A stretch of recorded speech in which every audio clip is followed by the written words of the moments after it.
yesterday. And we are underway in game two with the ball that misses inside. Martin followed by Lacey and Ferrer. Lacey had a career-high 5 RBIs against the Jackets in Atlanta last year. Looking for more production out of 6 through 9. The Seminoles just 1 of 13 in that spot in the order yesterday. One of the reasons why Danny Hall wants Logan McGuire in that starting lineup is he fills the zone, but not so far. He's behind on Martin 3-0. As you saw, 14 strikeouts, just 1 walk this season. And Tyler Martin looked like he was taken all the way on the 2-0 pitch there, even though it kind of split the plate. It might have been just below the zone, and McGuire does a good job of getting back into the count and making it 3-1. And this is not a hitter that you want to let on base. Tyler Martin, kind of one of the leaders in the ACC in walks last year, but McGuire gets the pop-up, big first out for him. And Drew Compton able to get underneath it after Martin gets ahead 3-0, down for the first out of the first. There is one defensive change for Georgia Tech today. Jaden Jackson, who had started the last 5 games at short for Danny Hall, is out of the lineup. He's attending his grandfather's funeral. We certainly wish him and his family well. So Chandler Simpson back over at short, Tim Borden at second base, as you see the rest of that Georgia Tech defense, including a very strong outfield of Gonzalez, Hall, and DeLeo. Here's Logan Lacey, the third baseman. Yeah, and so far McGuire's fastball has ticked up a little bit. Typically he sits in the high 80s, low 90s. So far this inning he's sitting around 91, 92. Probably excited about his first ACC start and doing a good job after falling behind 3-0 to Tyler Martin. Gets ahead 0-2 against Lacey before throwing the ball there. Yeah, McGuire came out of the bullpen last Saturday at Virginia, 2 1/3, allowed 5 hits, 2 runs, walked a batter, struck out a batter, also threw 2 wild pitches. As Lacey pops it up in foul territory, wind is pushing towards right, Parada ranging over, and it bounces into the FSU dugout. Florida State Cal treading in some unfamiliar territory as we get game 2 underway. And lost last night, their 5th in a row in conference. It's their longest ACC losing streak since 2015. They have not dropped 6 straight ACC games since 2005. Both teams now 6-7 in conference play. Yeah, and the key for them, Andy, is can they get the offense going? Like we said last night, Chance Huff really stifled them.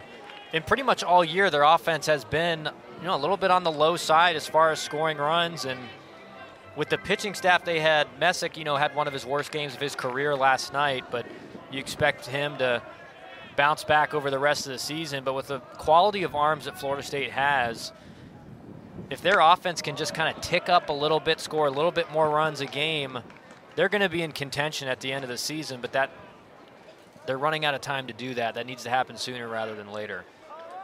Hit just 194 as a team last night. Shift is on for Lacey, and the 2-2 pitch is bounced foul. Seminoles also struck out 15 times last night. They are the most strikeout-prone team in the ACC as you look at Lacey's numbers. Lacey 1 for 4, 2 strikeouts last night, but had 4 hits in the Tech series last year. I think something to why allowed to go, with this being only his 2nd start on the year. He's mostly been used out of the bullpen. So what's his pitch count going to look like? He has been kind of a guy that will go multiple innings for Georgia Tech out of the bullpen. So a guy who's fairly lengthened out, but you would think maybe the max for him would be 5 or 6 if he can keep his pitch count low. Lacey's making him work. Goes chasing though, swung on and missed. And the second out is the first strikeout for McGuire. The native of Ackworth, Georgia, and Altoona High School. We see the out pitch again.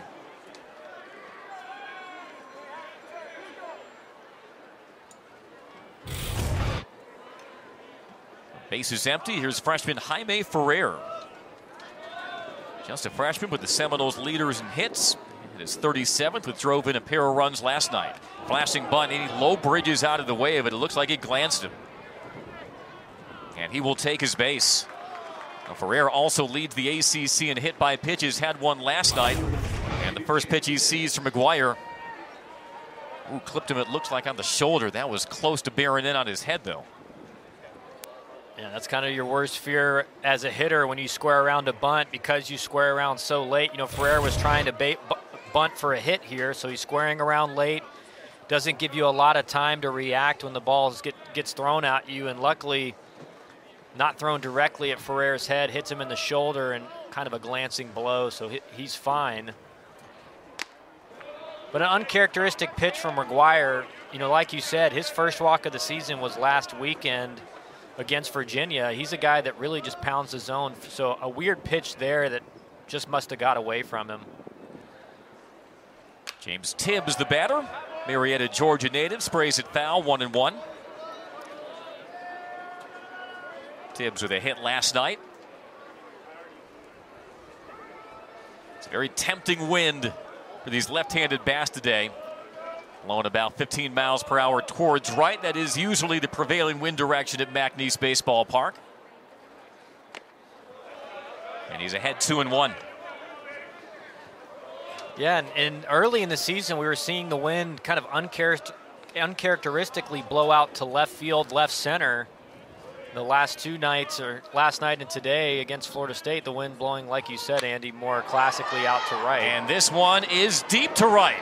And James Tibbs with the 2-run homer. He got it up, and he got it out for his 6th home run, and Florida State takes its first lead of the series. Yeah, and something we didn't see a lot of last night, Andy, Florida State in a hitter's count. I mean, Chance Huff did such a good job of keeping guys in defensive counts where they weren't able to get their ace swing off, and McGuire leaves this one kind of right down the middle, and Tibbs gets under it, but with the way the wind's blowing, as long as you hit some of the barrel, this thing's going to be gone, and hits it into the trees and right. And we talked about how Florida State needed to get the offense going, and they've done that already here in the first inning. And that was center cut for Tibbs. Here's Brett Roberts, the second baseman. So a 2-out hit by pitch to Ferrer keeps the door open for Tibbs to launch his 6th home run of the season. Florida State, both in the midweek versus Stetson, last night versus Georgia Tech, only had 1 combined hit in the first 5 innings. This year, did it 5 times, make it 6 times in the midweek versus USC Upstate, another 3 times last night. 3 for 4 with a sac bunt. Yeah, and on paper, Andy, you'd think, well, they touched up a lefty in Messick, so they should be good against the left-handed Hubbard, but they're really 2 totally different pitchers. I mean, the velocity's similar. You'll see Hubbard in the low 90s every once in a while, kind of touch a 94 or a 95, but the difference is Messick was more of a slider, change-up guy. Hubbard's that more traditional kind of over-the-top, long-armed lefty who has a big breaker. That's his strikeout pitch, is a big curveball. And so even though they had great approach, did a great job against Messick last night, this is a totally different pitcher. Spots a strike on Simpson to make it 2-1. Now Hubbard coming off a season low against Notre Dame last weekend, 3 1/3, allowed 2 earned runs. Didn't walk a batter, did strike out 2, but hit 3 batters and a balk as he's worked the count even on Simpson. 3rd-team All-ACC a year ago, also a collegiate baseball freshman All-American, native of Windermere, Florida.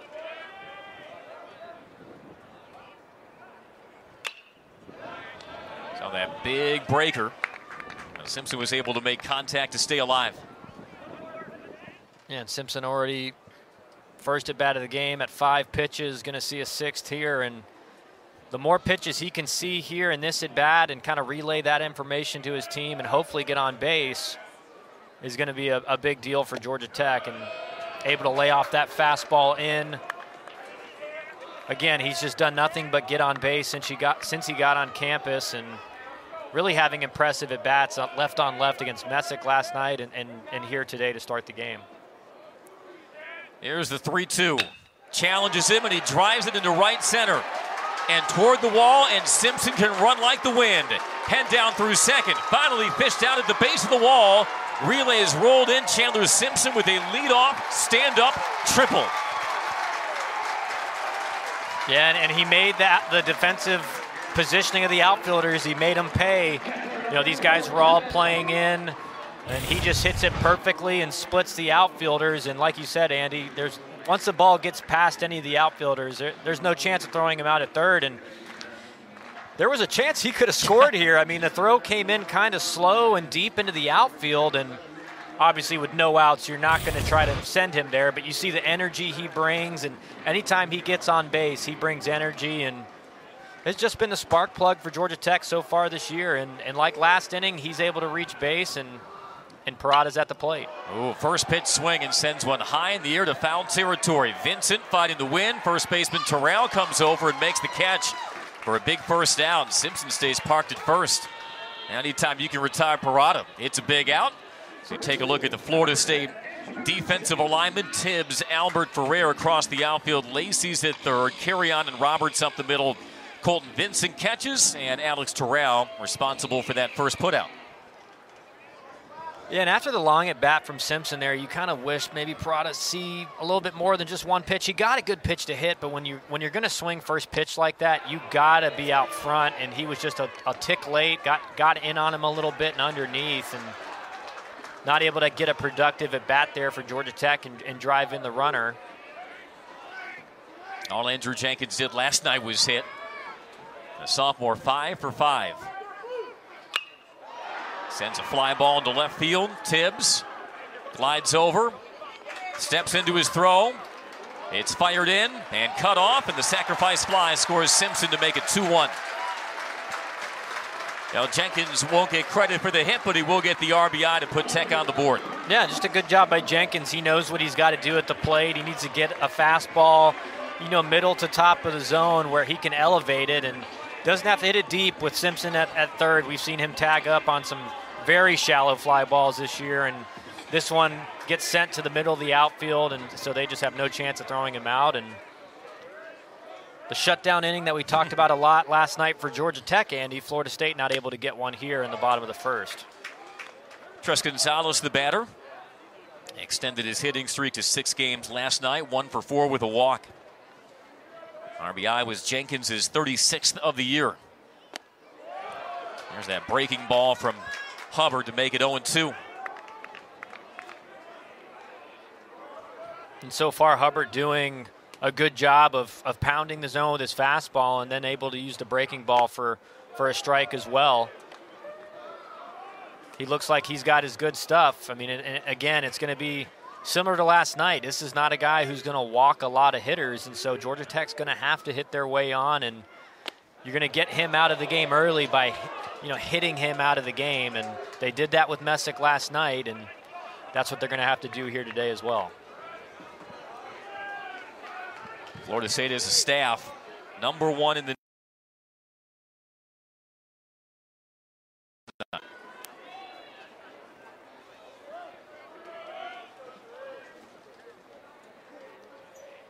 the 2-2. Low outside.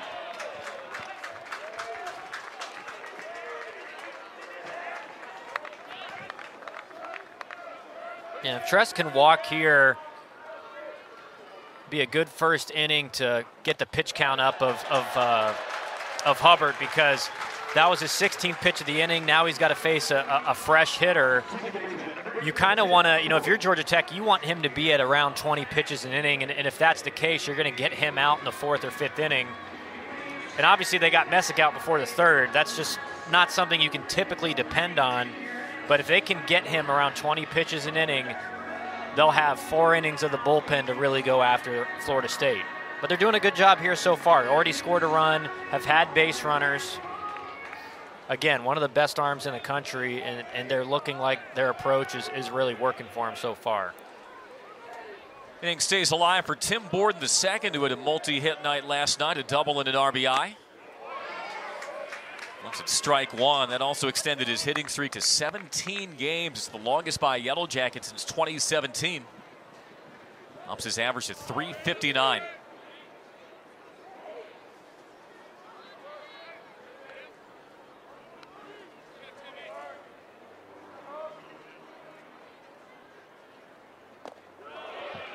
Over but low, 1-1. Jackets did not attempt a stolen base last year, and Florida State has held opponents' running games in check by and large this year. Yeah, you got to think having 3 left-handed starters on the weekend has something to do with that. I mean, anytime you have a lot of left-handed arms on the mound, it's going to be tougher to steal bases. And we really didn't see Parker Messick pick off that much. Again, he wasn't in the game that long. We'll have to see here if Chandler Simpson later in the game is able to get on first base. We'll be able to see kind of what kind of move Hubbard's got. Is it a read move? Is it a predetermined move? That'll determine kind of how the Georgia Tech running game works. Popped out of play. And also the reason Florida State keeps running games in check, they just don't allow a lot of base runners. Yes, both of those. You got 3 left-handed starters on the mound, and then you have 3 guys that have been really good up to this point. So like you said, Andy, they don't walk guys, they strike out a lot of guys, don't allow a lot of hits. Both Messick and Hubbard came into their games with under a 1 whip. Backdoor breaking ball for strike 3 to Borden. Side retired, but the Jackets pick up 1 off of Hubbard. It was the leadoff triple by Simpson, the sac fly from Jenkins, and it's 2-1 as we go to the second.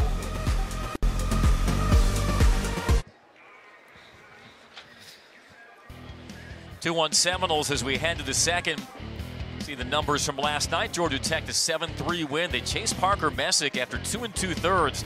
His shortest outing as a starter since his first career start last year. Jackets 1-2-3 hitters did a lot of damage. Those 2 home runs from that man in your screen, Kevin Parada's 3rd multi-homer game of the season. But it was the Tibbs home run that's the difference so far. 2-1 Florida State. Albert, Vincent, and Terrell due up opposite the right-hander McGuire.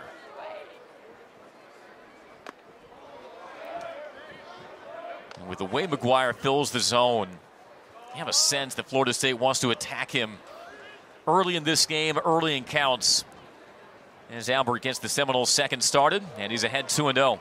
Yeah, and that's something that, as this game goes on, can McGuire kind of get back the command he's had so far throughout the season? Because so far today, he's fallen behind a lot of hitters, and he's got good stuff, but it's not the kind of stuff where you're in 2-0 counts, 2-1 counts consistently.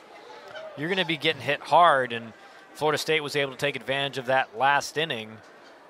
For McGuire to have success today and be able to get to that 4th, 5th, 6th inning, he's going to have to fill up the zone with all 3 of his pitches, and so far he's fallen behind a lot. 2 balls, 2 strikes on Albert, who's batting 6th, but he leads Florida State in average. 345 coming in.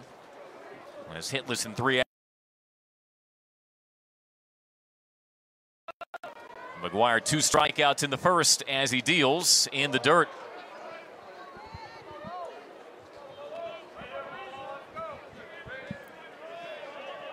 Just doesn't seem to have the same feel that he's had for the beginning of the season with his breaking stuff and his changeup right now, missing a lot low with both of those pitches. And that ball is driven hard and deep into right center field. Has a chance. It'll one-hop the top of the wall. Albert coasts into second, a leadoff double. And he's forced to throw one over the zone, and Albert made him pay. Yeah, and that's just an example there. He falls behind 2-0, does a good job of getting back to 2-2, but that's 2 pitches that the hitter has a chance to get their ace swing off. Albert works it to 3-2, and then McGuire kind of has to throw a fastball there with the leadoff hitter of the inning, and Albert makes him pay with just a great swing and a hard hit double right to the wall in right center. And Florida State's offense just looking like a totally different animal than they did last night. There's Colton Vincent, the catcher. Georgia Tech weary of the sacrifice, doesn't show, takes a ball.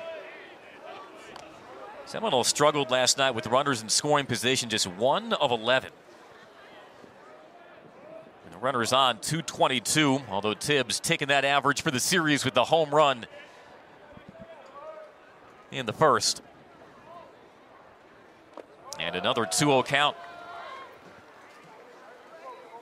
A prompt a visit from Parada to settle down his freshman.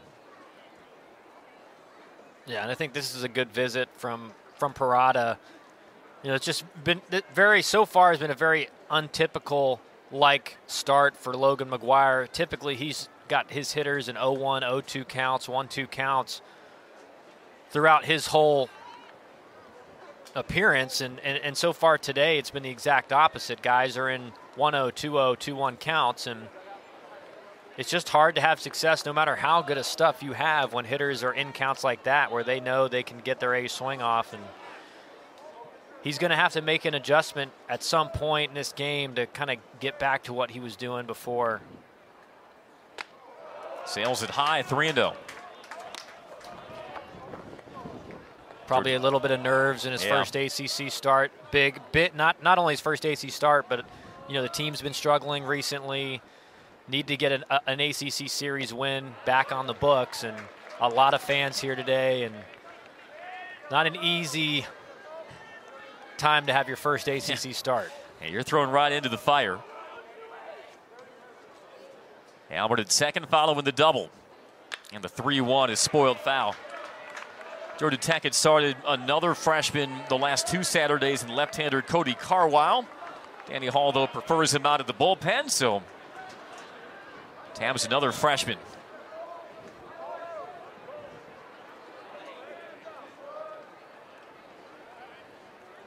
And the 3-2. High, but chasing was Vincent, and he stays alive. Yeah, and I think if you're Georgia Tech, at this point, you're just looking for someone who's going to win that job. Carwile was put in because he was so good out of the bullpen. Didn't have quite the same success out of the starting rotation, and McGuire's been very effective out of the bullpen, so now it's his turn to kind of try to win that spot. And I would assume fly ball tailing down the line. DeLeo has a beat on it, makes the catch. Albert tags up, coasts into third. So a productive out by Vincent. One away.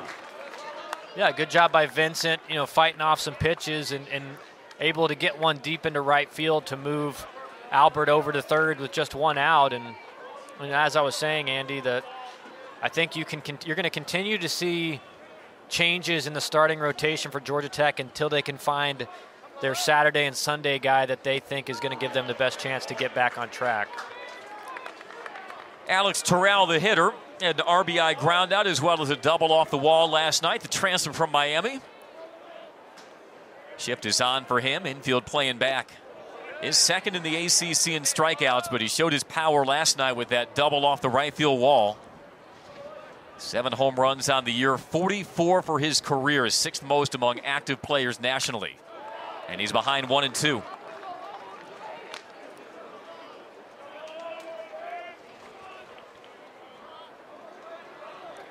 His RBI last night, a team high 26th.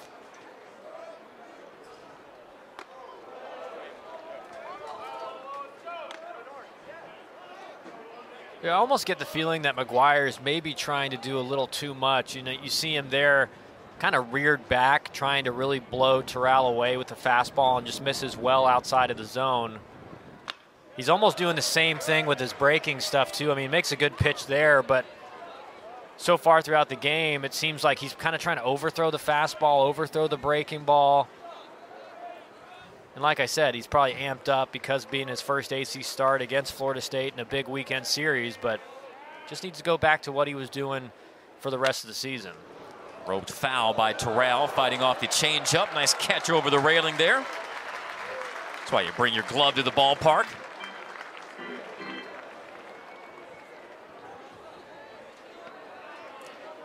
Terrell just 167 for his career against Georgia Tech between Miami and FSU. And a wave and a miss sets him down for strike 3. Yeah, and that's kind of the classic Logan McGuire there. Just a perfectly thrown changeup, starts on the outside corner. Back to it, and just a great pitch from McGuire there to get that second out with the runner on third base. I love how you say that's classic Logan McGuire. He's just a freshman. We're not yet at the midway point of the season. Big bender, but it drops low on Jordan Carrion, who had the walk-off single on Wednesday night to give FSU the 12-inning victory over Stetson.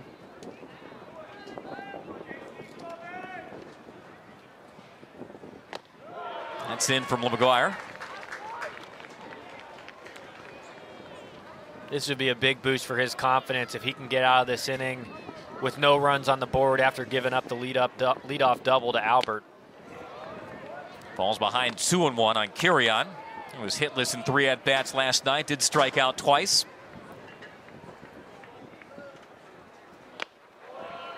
And with the top of the order lurking in Martin behind on Kirion, 3-1.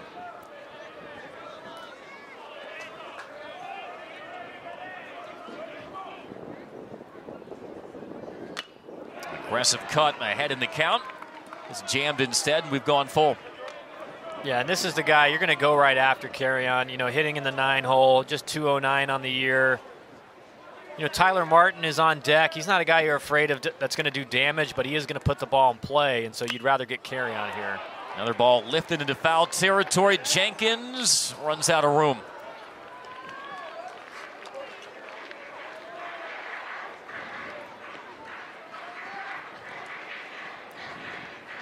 So we've seen 2 straight pitches up into Kirion. What do you expect coming out from McGuire? I mean, I think you just got to stick with the fastball. You know, you want to go. This is the guy in the lineup that you want to attack in a situation like this. Like I said, Tyler Martin on deck. You're not worried about him doing a lot of damage, but he is going to put the ball in play.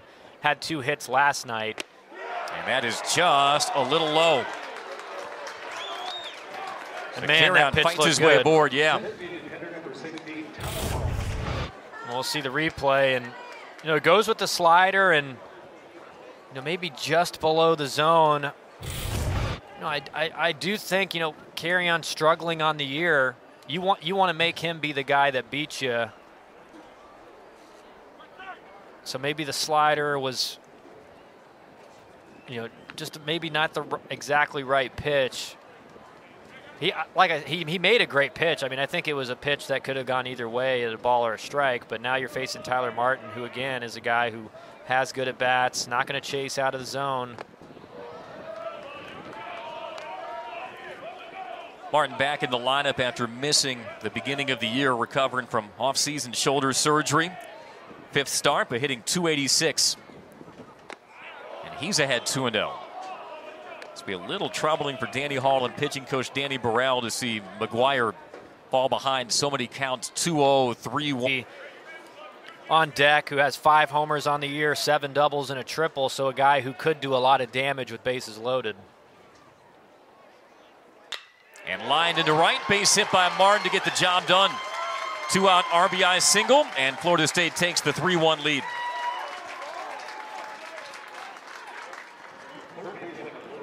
Yeah, and this is what Tyler Martin does. I mean, he gets himself into good hitters' counts and a nice flat line drive swing. Like I said, he's not a guy that's going to do a lot of damage, but he puts the ball in play, works good at bats, and you know, Georgia Tech did the right thing at just going right after him and try to make him hit his way on, and he does it. And now you got to face Logan Lacey with 2 runners on and a chance to score even more runs. Dips out of the zone to Lacey. Martin with his 3rd RBI of the season. Lacey, a strikeout victim his first time around, as the pitch count nears 60 here in the 2nd for McGuire.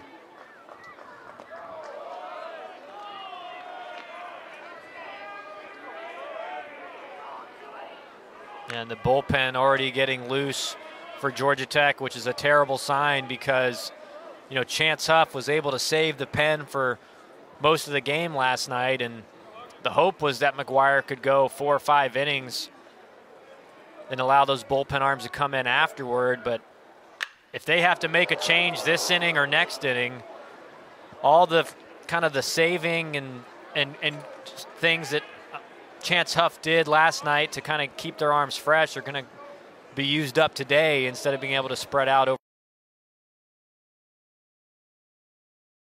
each of the last 2 Saturdays warming in the Tech pen. Lacey, a .333 hitter with runners in scoring position. And he's ahead 3-1. And Parada's getting to work out back there. Oh, and that return throw skips behind McGuire. Uncharacteristic from Parada. All is well. But not something you see often from the preseason All-American.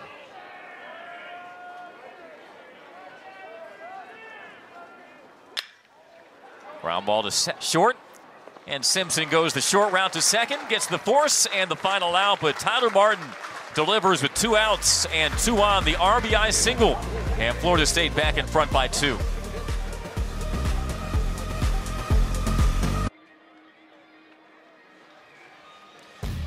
Well, it made this series worth the price of admission. The battle between the Florida State pitchers and the Georgia Tech hitters, and the Yellow Jackets near the top of the national leaderboards in several categories. 2nd in hits, 3rd in batting average, 6th in slugging, 6th in home runs. We saw 2 last night from Kevin Parada.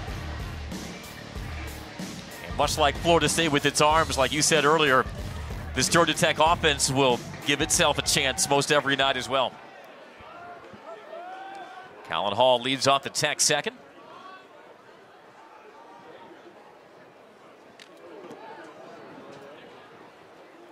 And again, another opportunity for Florida State to put a shutdown inning on the board. Scored 1 again in the top of the second, and Georgia Tech's goal has to be try to get another run across here and not allow Florida State to keep the momentum after scoring in the top of the second. So far, Hubbard's curveball has been snapping off.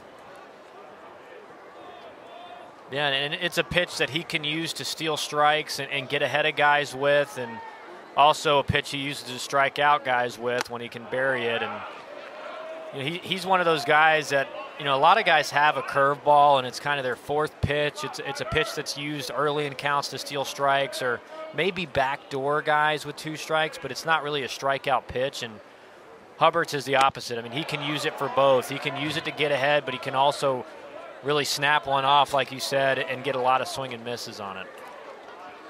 Even the count on Hall with his sac fly RBI last night. And down he goes.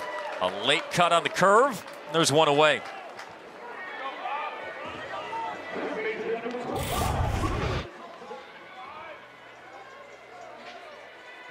Yeah, and I think Colin just really didn't see this that well. You can see kind of the late swing. Hubbard threw it right at him, froze him a little bit, and then comes back over the plate. And you know, Colin knew it was going to be strike 3 and tried to put a swing on it at the last second, but not able to catch up to it. So Hubbard's able to get the leadoff hitter here in the bottom of the second in an inning that they need to throw 0 up. Brings up Drew Compton, the 3rd baseman, switch hitter batting right. Compton hitless in 3 at-bats Friday, did drive in a run via the sacrifice.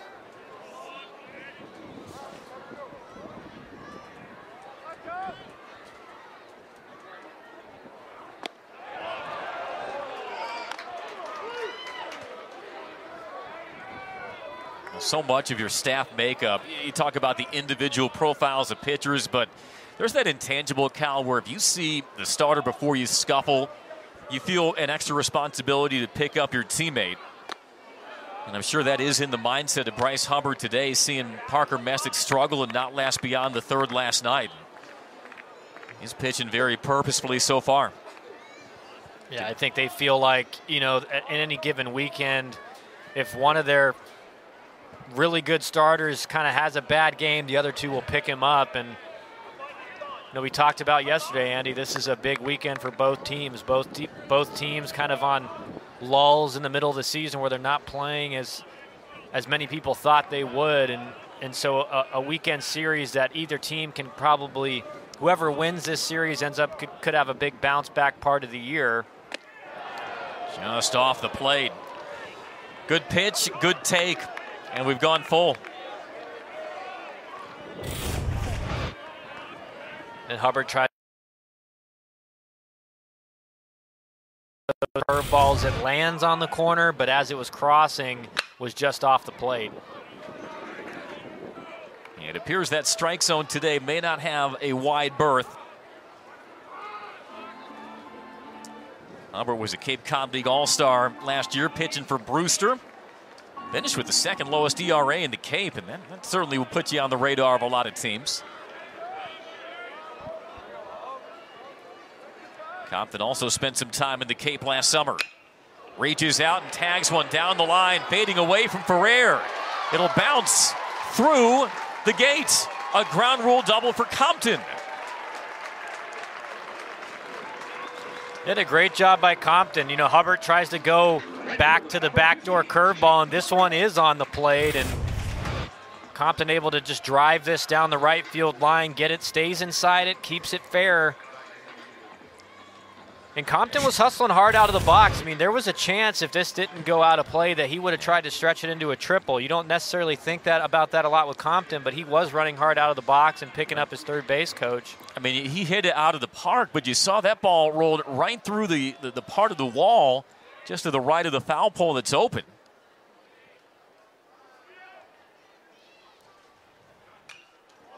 First pitch fouled back to Jake DeLeo.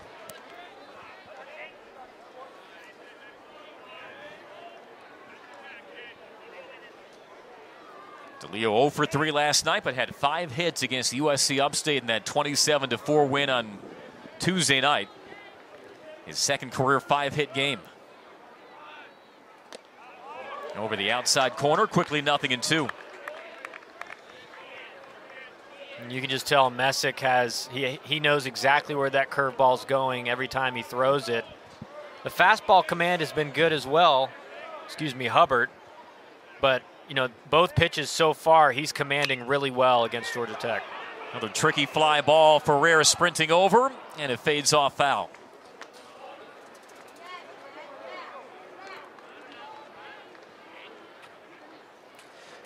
I do not envy these right fielders today. Yeah, you just have, you know, defensively, you have to know every inning which way the wind's blowing, and when a ball's hit, you have to know where you always have that first gut instinct on where the ball's going to land, and with the wind blowing like this, you know it's going to land 15 to 20 feet further towards the right field line than you would have expected. Off the plate, 1-2. DeLeo out of Norwalk, Connecticut. He's thinking, wait a second. I didn't move from Connecticut to play my college ball in Atlanta, Georgia, to still have these conditions at the beginning of April. Sun is out, though. And as you see behind home plate, so are the blankets. The 1-2. Pops it up softly. Alberts. And the gap makes the grab. 2 away.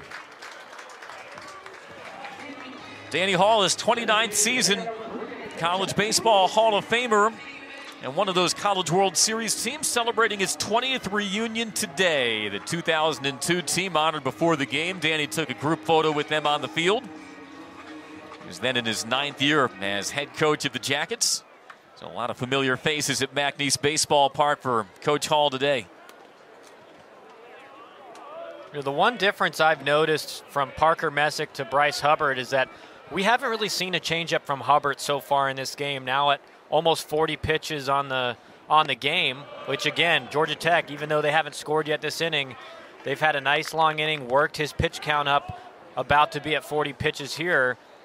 But he hasn't thrown any changeups, and so if you're a hitter, you can just kind of eliminate that. You're looking fastball, curveball, makes it a little bit easier when you don't have to deal with that third pitch. Jack Rubenstein, the batter, and he's ahead 2-0. Rubenstein DHing today, also used as a backup catcher to Kevin Parada, and in the lineup because, as we said, Jaden Jackson, who had 3 hits in the 9-hole last night, Tech starting shortstop, not with the team, attending a family funeral, which moves Simpson back over to short. Borden had DH'd yesterday. He's over at second. And so Rubenstein gets the DH spot as he skies this up in foul territory. Terrell, and the inning over. Jack has got the 1-out double from Compton, but nothing more. A couple of pop-ups retire the side of the Tech second, still 3-1 Seminoles. You know, I wouldn't be surprised to see maybe a quick hook here for McGuire if he continues to struggle with his command. Again, he's at 60 pitches. He hasn't been a guy that's super stretched out over the years, so you can't imagine he'll go much farther than the 4th if he has a clean inning here. But if he continues to struggle with command, even though it looks like he's kind of found it a little bit here to start the inning, Cody Carwile still warming up in the bullpen just in case something gets started for Florida State here early in the inning. Ferrer at 327, and a swing and a miss sets him down. Strikeout number 4 for McGuire.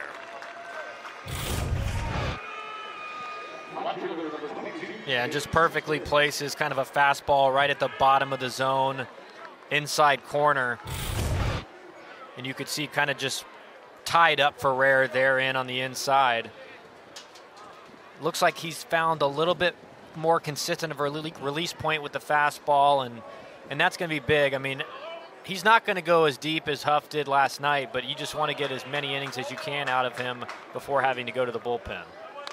And here is the man who tagged McGuire for that 2-run shot in the first, James Timms. His 6th of the season, one behind Alex Terrell for the Seminole lead. Takes a cut, comes up empty, and he's behind 0-2. Yeah, and you can just tell from behind home plate, his swing path is really geared to right field, right center, and so this is the kind of hitter that you want to stay away from. You know, change-ups away, fastball in the outside corner. Going to be tough for him to hit them on the barrel. Doesn't offer it, the ball in the dirt. Timms out of Pope High School in Marietta, Georgia. Same alma mater, is a member of that 2002 Georgia Tech College World Series team that's honored today. Brandon Boggs, who spent some years in the majors. I'm sure those guys have their names both splashed across the Pope High School record books. Chasing one out of the zone, foul tip, strike 3. So 2 strikeouts to begin the Seminole third. I want to relay a quote that Mike Martin Jr. said earlier this week, because I think it perfectly encapsulates baseball. And this was after his team got swept by Notre Dame, kind of felt that pressure mounting. Mike Martin Jr. said, and I quote on this, "This game is jacked up. It's the most beautiful sport ever invented." If that doesn't perfectly illustrate the sport of baseball and the game of baseball, I don't know what does. You know, I'll say this, Andy, you know, throughout my entire career playing, I didn't play with a whole lot of anxiety. You know, every game I had those butterflies standing for the national anthem, but besides that, I wasn't very anxious on the field or in the box, but as soon as I got on that coach's side, man, the anxiety hit every inning. Totally. Yeah, Gene was the soundtrack of the golden years of Florida State football and the Bobby Bowden years. Yeah, oh yeah.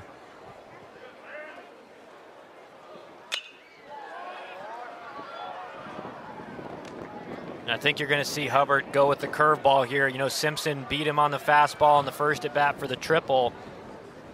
Gets away with one there, kind of in the middle of the plate, and Simpson not able to get to it. And I think you're going to see him go to the curveball here as you see the wind just howling, and you can see Hubbard's pants just almost blowing away there off the pitcher's mound.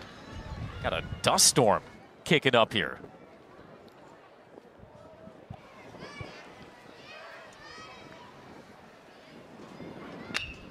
Chops it through the hole and under the glove. He just finds a way, does he not? And there's just something beautiful about putting the ball in play. Again, doesn't hit this hard, but the fact that the infielders, even with 2 strikes, he runs so well. Second baseman has to play in. Shortstop's playing in. First base is playing, you know, a little bit further in than he would. This ball is just able to sneak through the infield, and his speed affects every aspect of the game. And again, the leadoff base hit.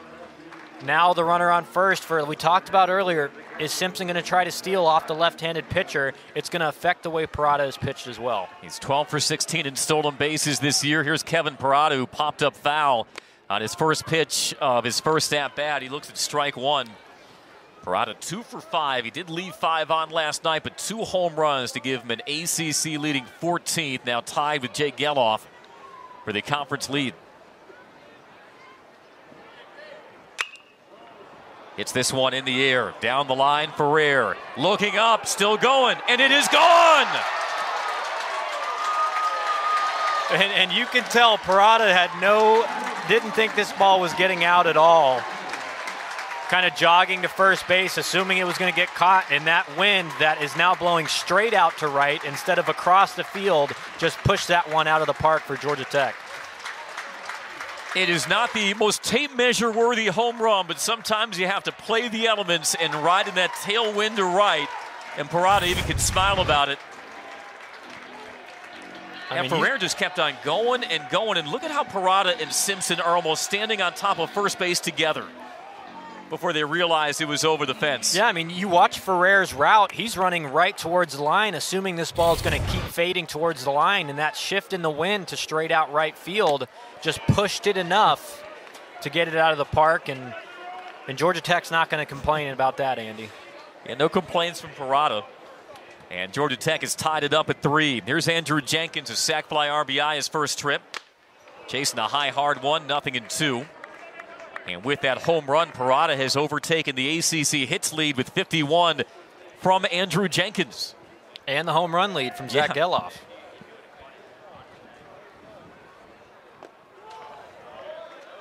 You'd said last night, that was about as quiet a 5-for-5 night as you will find from Andrew Jenkins. And I think I know why, because I was looking at the box score last night. He was 5-for-5, but none of them drove in a run. Yeah, it was just he came up with nobody on base a lot of the times. It was almost leading off innings or up with nobody on, and, you know, just a double and 4 singles. And when you said last night, hey, he's 4-for-4 right before he hit his 5th hit, I honestly couldn't even believe it. I didn't know he was at already 4 hits in the game. Jenkins has worked the count full. Jenkins, somebody who has torn the cover off ACC pitching. His conference batting average now is up by 500. And this is not exactly a small sample size at this point. The payoff from Hubbards. Fought off foul. Yeah, to that point, 509 and a 982 slugging. He only leads the ACC in a few categories. Yeah, just a few. Checked his swing. Did he go? He did. On the appeal to first. They swung through a high fastball earlier in the count. Couldn't hold up, and Brian Miller on the appeal to first rings up Jenkins. Looks like that call was right. Yeah, Maybe. I mean, I think it was. He did a great job of holding it that close. But I think it was the right call. He kind of just barely went around. But again, a long at bat. Georgia Tech now has Hubbard at 54 pitches with just 1 out in the bottom of the 3rd. Again, you want to be at that 20 pitches an inning average to kind of get him out by the 5th inning, and they're doing that so far. Chus Gonzalez walked his first time.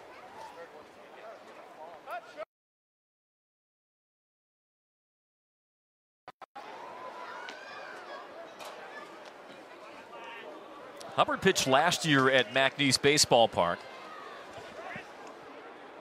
Lasted 5 innings, scattered 3 hits, just 1 run, a walk, and 5 strikeouts. As he delivers the 1-1 to Gonzalez, he hits it opposite field. Timms, 2 out.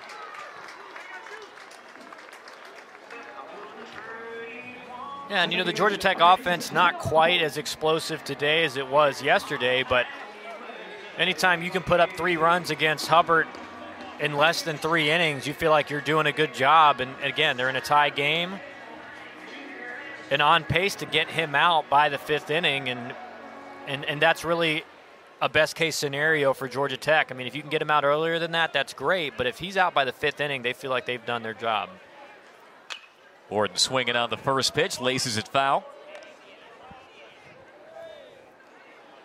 Florida State led 2-0 through a half inning, 3-1 after 1.5 with the 2-run homer by Parada. Knots this game at 3.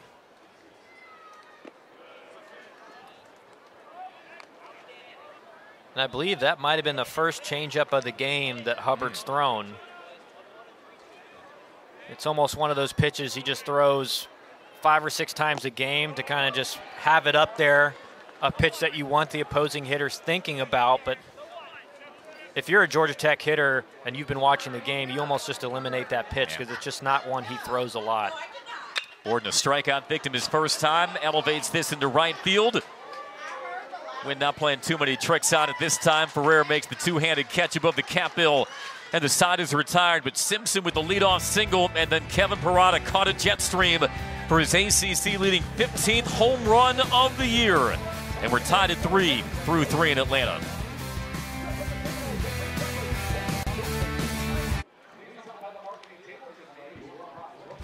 Two hits, 2 runs scored for Chandler Simpson, who returned to the Georgia Tech lineup Tuesday after missing 13 games and he was a hard guy to replace. Danny Hall used a lot of different combinations, but all those 4 combinations, they do not add up to one.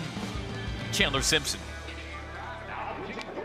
Yeah, and you see the effect he's had on the lineup just since he's come back in the 3 games. You know, had a great coming back game and against Upstate and reached base 6 times there. And after reaching base 3 times last night, 2 hits to start the game today and scored 2 runs. And again, it's not just the ability to be on base for him. He creates all kinds of problems for the opposing team, changes the way that the guys behind him are pitched when he's on base, so affects the game in a lot of different ways, and Georgia Tech's really excited to have him back, but back in the same form that he left. New pitcher for Georgia Tech following 3 innings from Logan McGuire. Cody Carwile making his 10th appearance. He had started each of the last 2 Saturday games for Georgia Tech, 2-2 with an ERA of 3.1. Shift is on as Albert leads off the Seminole 4th with strike 1. Albert doubled and scored in the 2nd.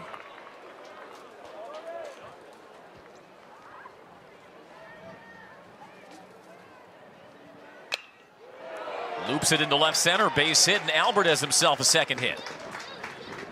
Just swatted that opposite field over the shift. Yeah, just a nice kind of smooth swing. Slows his swing down a little bit to make contact here and lines it into center to lead off the inning for Florida State. And another shutdown inning opportunity now for Georgia Tech, and Florida State able to get the first runner on. It has to feel good for Mike Martin Jr. His 6 through 9 hitters last night were combined 1 for 13. That's 2 hits for Albert, but this could be 2. The tap of the bag at second by Borden, but he throws it away. Jenkins tries to retrieve it. Vincent had a notion of turning towards second. He'll scramble back to first. The Jackets do get the force. We'll have to settle for just 1 out. And this is just an issue that's plagued Georgia Tech all year. I mean, this is just a tailor-made double play. Borden does the right thing of taking it himself. The ball's right next to second, and he just kind of sails the throw wide. And in when they're easy like that, and so we'll see if Florida State's able to make them pay. Scored a fielder's choice. Here's Terrell, who looks at strike 1. And remember, Jaden Jackson not in the lineup, attended the funeral of his grandfather, and so that prompts the change up the middle with Simpson at short, Borden at second. Simpson got the start at second base last night. Quickly, 0-2. Has scored a fielder's choice, but both teams have had issues in the field this year. Florida State 12th in the ACC in fielding percentage, Georgia Tech 13th. Seminoles played an errorless game last night. Georgia Tech committed 1 as Terrell flies 1 out to left. Gonzalez hauls it in, 2 away.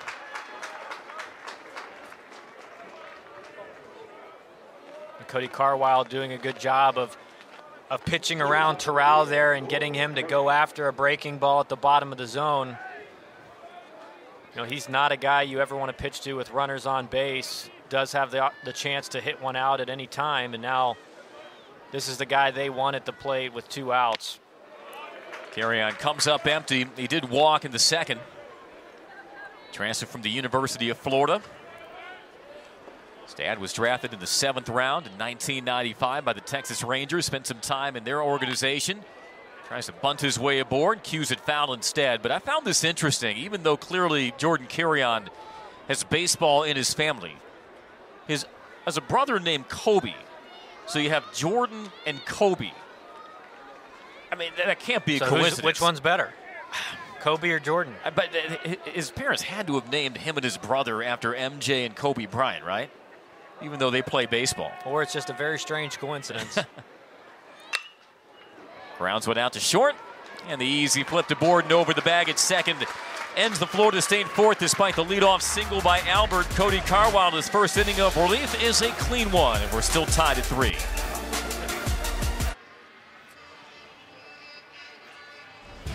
And to Demetra Kyle Rennes, who welcome you back to McNeese Baseball Park. Chilly for this time of year in Atlanta, we can assure you of that. 54 degrees, gusts of 18 miles per hour, and I think Kevin Parada used every bit of that 18-mile-per-hour wind to launch his 15th home run back in the third to tie things up. Yeah, don't put the coats in the closet just yet. As Colin Hall starts off the Tech fourth. Now, you grew up in South Florida, so you're probably the wrong guy to ask, but 10 years. Okay. Yeah. Growing up, did you call it a winter hat, a stocking cap, a beanie, a toboggan? Because we do see some of those in the ballpark I would today. say beanie. Okay. I called it a beanie for sure. I grew up in Illinois. It was always winter hat, but with a really flat A on hat. Hall struck out his first time against Hubbard. He swats one into right for a base hit. Hubbard left it up, and Hall deposits it into right. Yeah, that's a good thing to see from Colin there. He had a tough game against Upstate, and then last night, and then striking out in the first at bat today, but on a breaking ball that fooled him, and gets the breaking ball there and doesn't miss it. Does a good job of lining it into right, so good to see him kind of getting back on track. Compton a ground rule double his first time up. Takes a hack, and it's speared at third by Lacey, who spins back and throws. That ball gets away, but Hall was on his stomach diving back, and so making no thought of going to second, and now, looks like he might have jammed his hand diving back into the base. Yeah, we'll get another look at it. I mean, Compton crushes this just right at Lacey, and I think his hand might have got caught on Terrell. Yeah, I think his hand might have got stepped on by Terrell as he was diving back.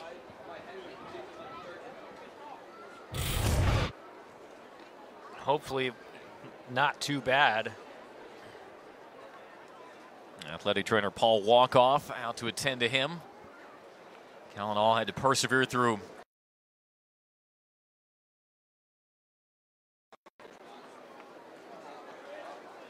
Ooh, yeah. Looks like he's going to stay in the game. That does not feel good. Those metal spikes stepping on you. Still trying to flex it back and get some circulation back in that hand. There's some friendly fire there, diving back.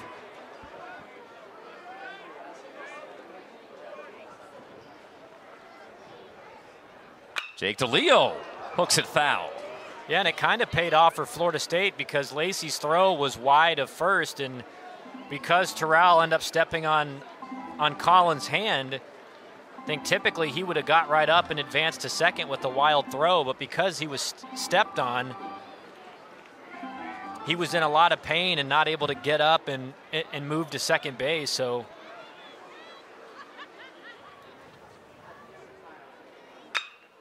hard hit one hopper. Shovel to second. Roberts the turn and relay. And that's a 6-4-3. 5 ACC games this year in which he's appeared.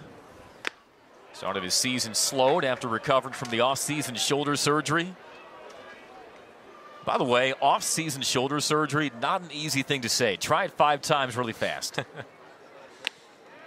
Not an easy thing to come back from either. No, yeah. Especially, I mean, I'm curious. Obviously, I don't know, but which shoulder it is that he had to get work done on. Obviously, if it's his throwing shoulder, there's probably a reason why he's DHing. You have Terrell over there at first base, and that's typically where he played last year. Well, Danny Hall wanted Cody Carwile to throw strikes. That was just his second ball against 11 strikes. And that one is right down the middle. Big hook, and it sends Martin packing. Yeah, and kind of the thing you've seen with Carwile throughout the season is that hitters just don't look comfortable. I mean, this is a pitch that's right down the middle. I mean, it's a mistake pitch, and a guy like Tyler Martin, who really sees the ball well, just froze. And so that's something you've seen throughout the year with him, is that hitters, whether it's right or left-handers, just don't see either of his pitches very well, and was able to get Martin there, and it's a big leadoff out. Lacey swats it into left center. Cut off by Hall. Lacey, a hard turn through first. He'll settle for the one-out single. And Logan Lacey is his first hit of the day. Dare I say, Lacey laced it. I thought that's where you were to go yeah, with it, you know, I just, so close. You see that right hand, and Hall injured in the last half inning. That looks pretty beat up. That is his throwing hand. Yeah, and like I said, it's just one of those injuries that when it happens, obviously it hurts, but then with all the adrenaline flowing, kind of goes away, and the type of injury that an inning or two later could really start to bother you, so we'll have to keep an eye on him throughout the rest of the game. You can see him still shaking the hand and looking down at it. Looked like he was sparring in the octagon. Ferreira had 2-0.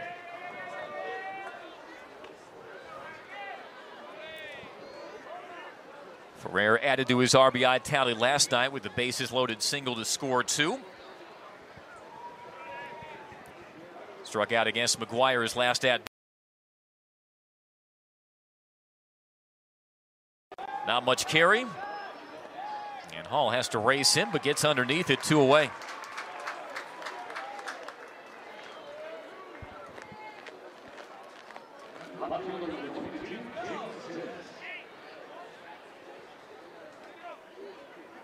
And I think with Colin, we're really going to see kind of how it's affecting him when he comes up for his next at bat. Yeah. You know, is he able to grip the bat effectively enough if it starts to really bother him? So we'll have to see, but the next time he comes up, if he's able to swing. James Tibbs looks at strike one, snapped off by Carwile. Got the Seminole offense started with a 2-run homer with 2 outs in the first, struck out his last time up in the third.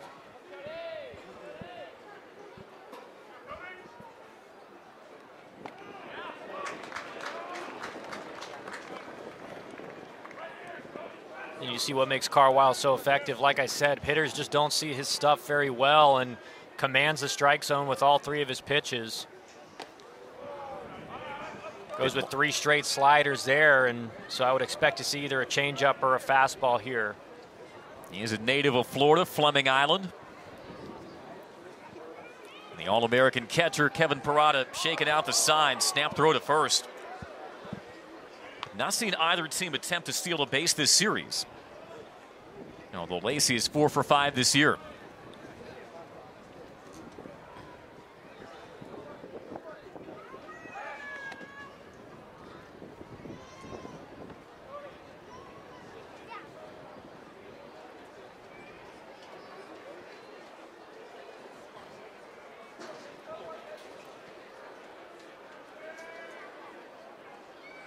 Runner is caught halfway through, and a swing and a miss.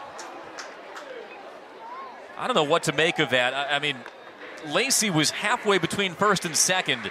Everybody was hollering for Carwile to spin around and catch him in a rundown. He went to the plate instead.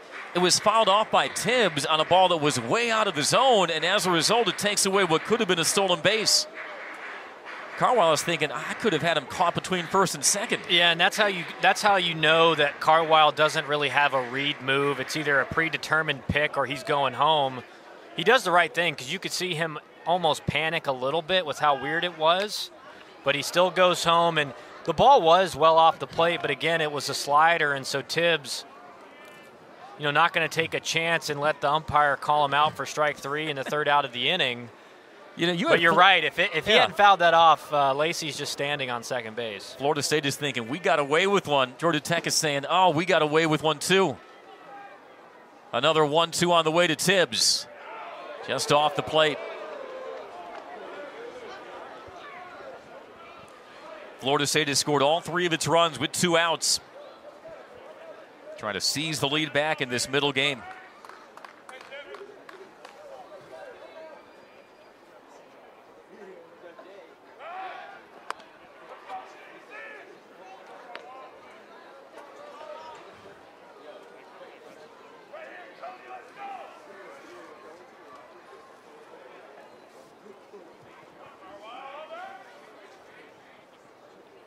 The 2-2.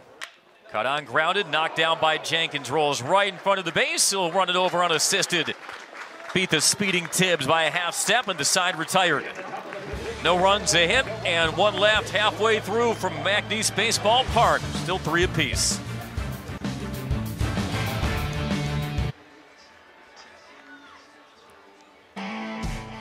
Game 2 of this series in Atlanta. Florida State took the opening lead on this 2-out, 2-run homer in the first by the Marietta, Georgia native James Timms, but then Georgia Tech got a run back in the bottom half with this leadoff triple from Chandler Simpson. He'd be driven in on the Jenkins sac fly. And into the third inning, it was a 2-run homer, wind blown, but a homer nonetheless for Kevin Parada after Martin got the RBI single to tie us at 3.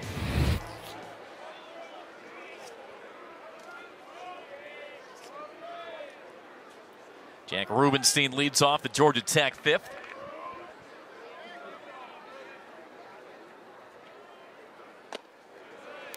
Rubenstein, his first year at Georgia Tech, transfer from Division III Emory University on the other side of Atlanta, where he was 2-time All-Conference. For Kevin Parada, a catcher by trade. Got jammed and skies this to right. Ferrer is there, 1 out. Yeah, and that really quick last inning for Hubbard has set him up to be able to go into the 6th, maybe even the 7th if he can have another quick inning here. You know, only at 68 pitches, and so I'm sure James Ramsey's in the dugout before the innings basically talking to hitters and saying he's at 67 pitches. We need to try to grind him this inning, try to get him around that 85 to 90 pitch mark so that after the 6th inning, he could be out of the game. Back to the top of the order, and Simpson showing bunt has to spin out of the way. Simpson a triple and a single. Again, he missed 13 games before returning to the lineup on Tuesday. And since returning, you think it might take a while for that bat to get back. He's 9 of 11. That's pretty good, right? I mean, the bat is not lagging at all. He's swinging a magic wand right now. It seems like everything that his bat touches turns to gold.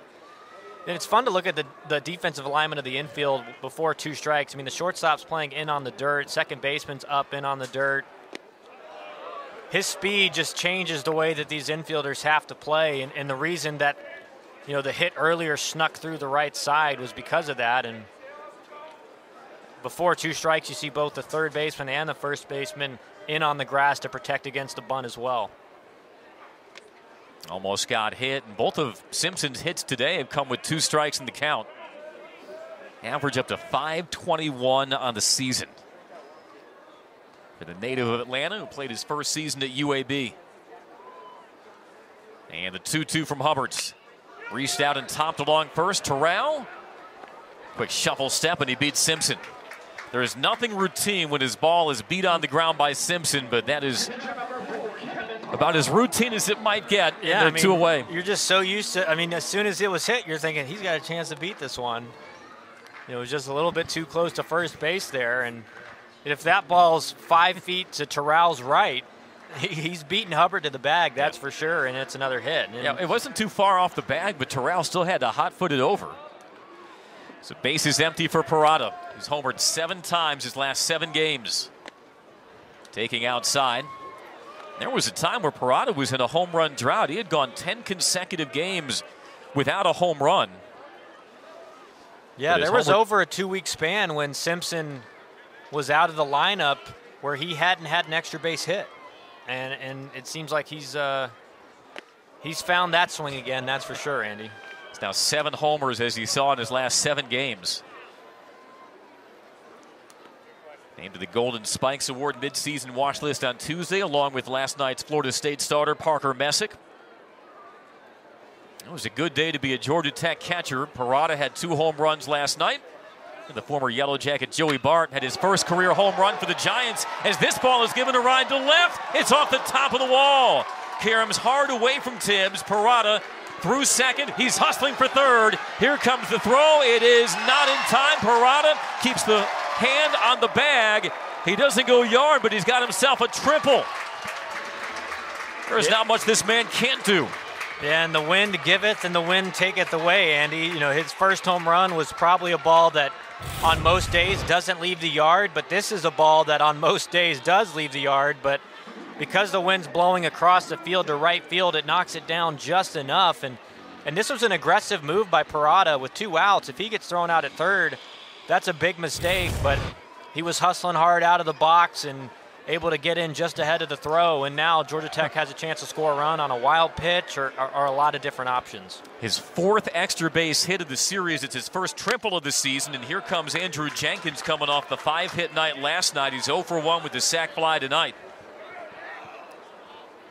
As Georgia Tech looks for its first lead of the game. A wave and a miss to even the count. And that's the aspect of Parada's game that you just don't get a lot of with catchers is most of your catchers are not the fastest guys on the team, and Parada's not the fastest guy on the team, but he runs well above average for even another position player. And when you have a catcher that can do that, most of the time your catcher is going to pull up in a double there, but he's able to get the triple because he is an above average runner for his position. Jenkins, meanwhile, spoils off the 1-2. Yeah, Parada, his speed is far from a liability. Sophomore from Pasadena, California, who was a freshman All-American last year, consensus preseason All-American this year. And the 1-2 to Jenkins, his line in the left, an RBI base hit, and the Jackets take the lead. Jenkins delivers. And it's 4-3. Yeah, and Hubbard goes with the fastball here and just kind of leaves it out over the middle of the plate, and Jenkins doesn't miss it. It doesn't seem like he's missed a ton over the last 3 or 4 weeks, but, that's the guy you won up with 2 outs, and Parada's ability to get to third there makes that a for sure run instead of maybe a play at the plate, and Georgia Tech, like you said, Andy, with the first lead of the game. Yeah, Parada, who has 52 hits, lead in the ACC. Jenkins 51. Parked right behind him. And a ball 1 inside to Tres Gonzalez as we see some relievers start to jog toward the FSU bullpen. Yeah, just like I said, Andy, Georgia Tech's goal obviously one to where he could possibly be out after this inning or maybe sometime in the 6th, and so far they've done that. He went from 65 pitches to start the game or start the inning, now getting close to that 85 mark, and so you could easily see if he's able to get out of this inning here, him coming back for the 6th, but then you wouldn't expect him to go back out for the 7th. And what made, you can't say it's that surprising because like we said, Parada and Jenkins are 1-2 in the ACC in hits. But Hubbard's batting average against with 2 outs is 111. The Parada tripled off the left field wall, and then the Jenkins line drive plates Georgia Tech's 4th run, and Jimmy Bellinger, pitching coach, will pay his star left-hander a visit. A star left-hander among several star left-handers in this FSU rotation. Yep, we'll see another one tomorrow, and that is the strength of their team. It's their starting rotation. It's one of the best in the country, and like you said, 3 left-handed arms, all with very high-quality stuff, and there's just not a guy in this starting rotation that you think, okay, it gets a little bit easier now. All 3 of their guys are really good, and one of the reasons at the beginning of the season they were picked to be one of the best teams in the country. 2 balls, no strikes to Gonzalez. And again, missing high. The zone started to jump around in this at-bat by Hubbard. Yeah, and this is a situation where his pitch count's getting high. He's at a 3-0 count. You almost would like Tres Gonzalez to just take all the way here and make Hubbard come back with 2 straight strikes with the way his command has kind of left him here in the last couple batters. Gonzalez has hit safely 17 of his last 18 games, trying to extend this Georgia Tech 5th as Jenkins draws another throw. Yeah, and after the meeting with Jimmy Bellinger, the Florida State's pitching coach, 2 pickoffs in a row after the 3-0 pitch, you can just tell they're trying to buy time for that bullpen to get loose.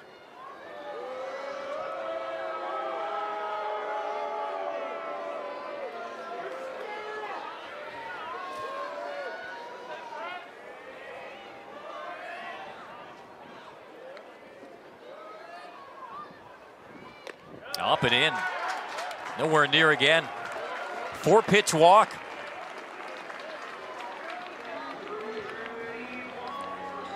Yeah, and with a guy like Hubbard, just because he's thrown 4 straight balls, you know, typically you'd have your next hitter, hey, you got to see a strike. But with a guy like Hubbard, it depends on how bad he's missing. Now, that at bat, he didn't throw 1 pitch close to the zone. So if I'm Borden, I'm going to make him get back in the zone before I go on the attack.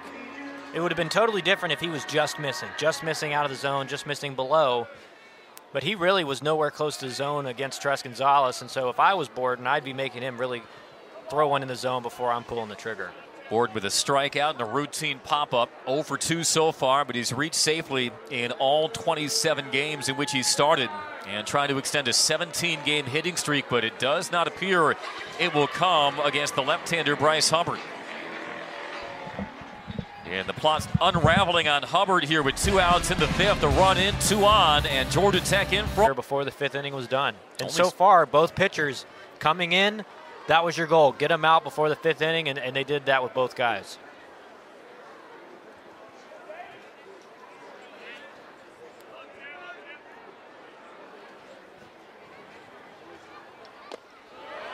Again, low and outside, 2-0.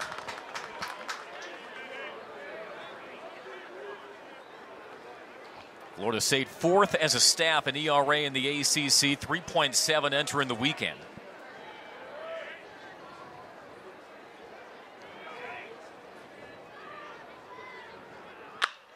Chop to third, in between hop, picked nicely by Lacey. Squares up and guns down Borden to retire the side.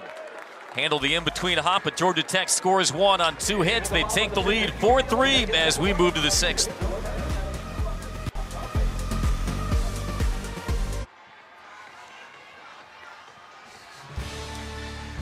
4-3 Georgia Tech. You see Reese Albert do second in the Florida State 6th. Then Albert had a hard time staying healthy in 2021, a concussion, and then his season ended after 26 games because of a knee injury. Even he admitted it really emotionally challenged him, came back for another season. And he is going out on his terms with that .345 average. Always love to see guys persevere through adversity and reap the rewards. And he's reaping the rewards today, 2 for 2. Yeah, and he's going to be a guy that for the rest of the season, one of the cogs of their lineup, and a guy that they're going to depend on down the stretch to help boost their offense. As Roberts leads off, he's 0 for 2. Carwile back for his 3rd inning of relief. Lays one down the middle to even the count. Albert looks like he's going to be pinch hit for. It's Isaiah Perry in the on-deck circle behind Roberts.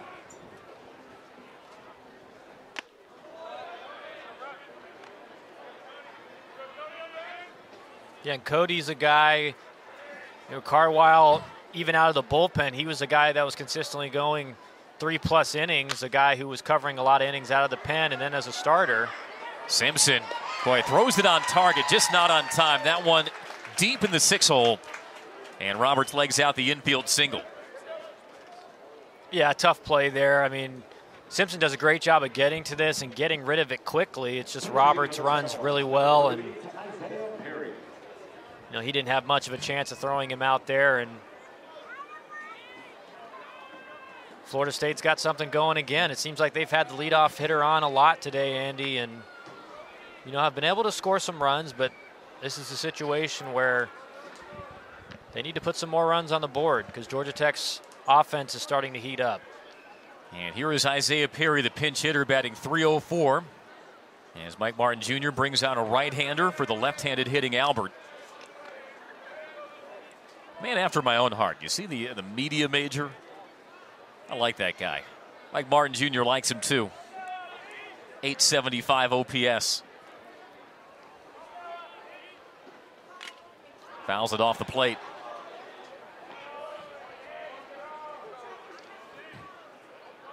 Yeah, and a lot of times you'll see that kind of the pinch hit for the left-on-left matchup. The thing about Carwile is he's really as good against righties as he is against lefties. Has a good changeup, and again, we've talked about it a lot this year, but has that really sneaky fastball that kind of plays above the velocity you see on the scoreboard. And he's not your typical kind of lefty reliever that's just really good against lefties. He's good against both guys. Deals the 1-1. Bunt shown, ball taken.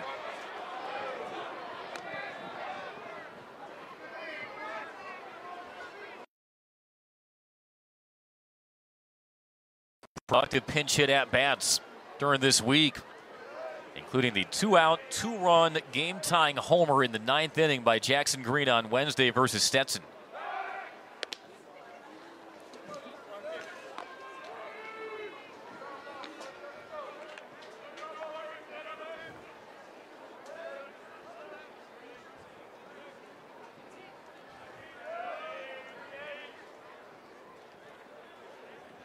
Roberts chasing some high heat, 2-2.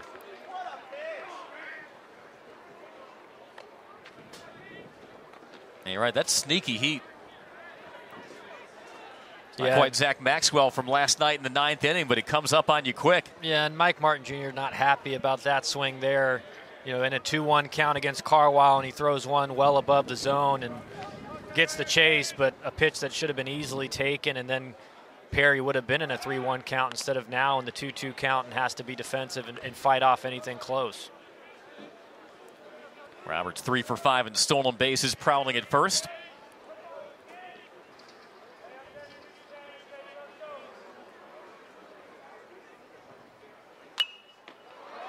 Popped up. Can Parado locate it? It'll go on the other side of the netting.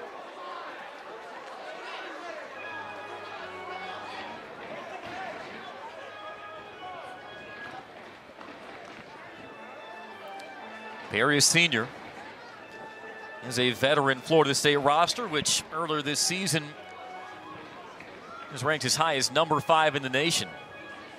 With that loss last night, an identical 6-7 ACC record as Georgia Tech, the preseason favorites of the Coastal. Another 2-2. Cut on and missed. Jason one neck high again. And if Mike Martin Jr. wasn't pleased with the swing and miss for the second strike, he's not going to be pleased with this one either. Yeah, and you can see Mike Martin Jr. again not happy with that swing. You know, 2 pitches that Carwile was able to get chases on that were well out of the zone, and you can tell Perry's even mad at himself for chasing that, and a big first out for Carwile here in the 6th. Brings up Colton Vincent. Tucks on the inside corner against him, 0-1. Fly out in the fielder's choice with the catcher, Vincent. Transfer from the College of Central Florida, nearby Ocala. Had an RBI singled off the bench against Georgia Tech last year.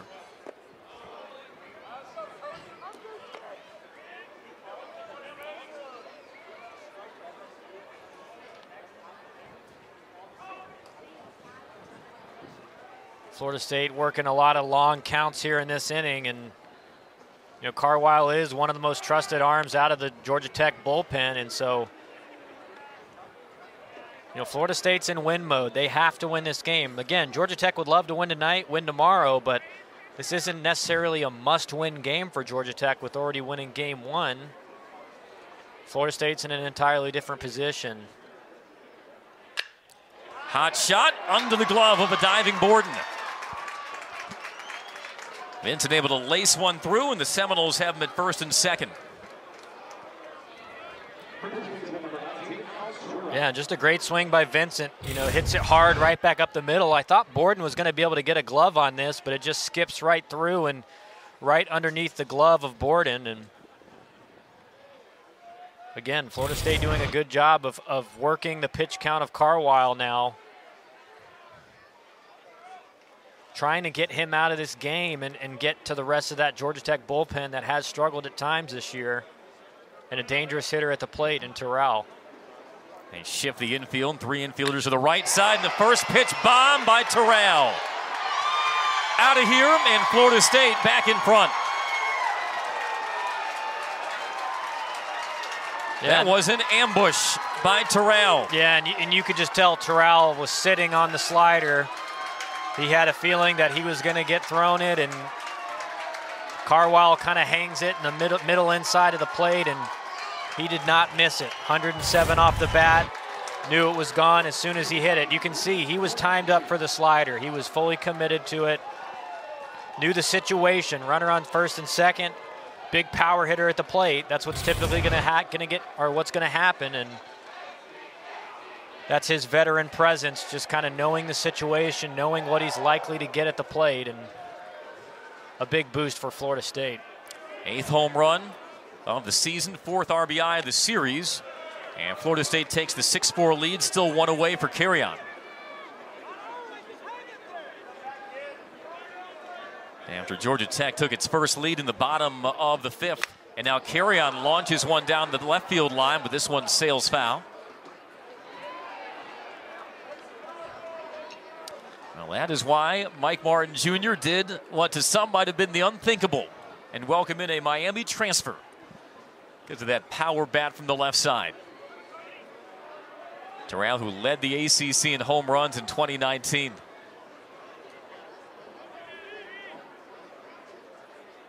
Yeah, Terrell knows, hitting behind him is Jordan Carrion, who hasn't had a great year offensively, so his veteran experience knowing they're probably going to pitch around me, hope to get me out on something out of the zone or something soft, and they weren't going to be afraid to walk Terrell there and have the bases loaded with Carrion at the plate, and his experience pays off.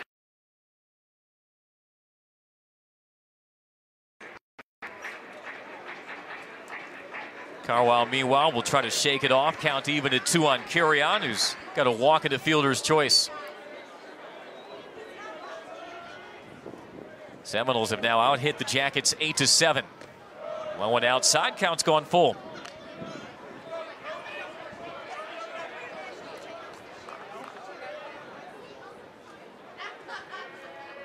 Jackets have lost 3 straight Saturday games.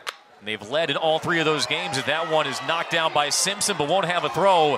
And Carrion with another single. The 4th of the momentum, and Florida State takes it.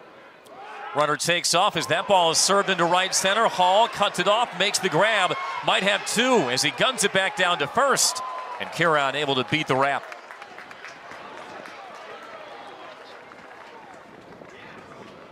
Yeah, and I wonder that might have been a hit and run or something like that. I think Carrion got a pretty good jump, and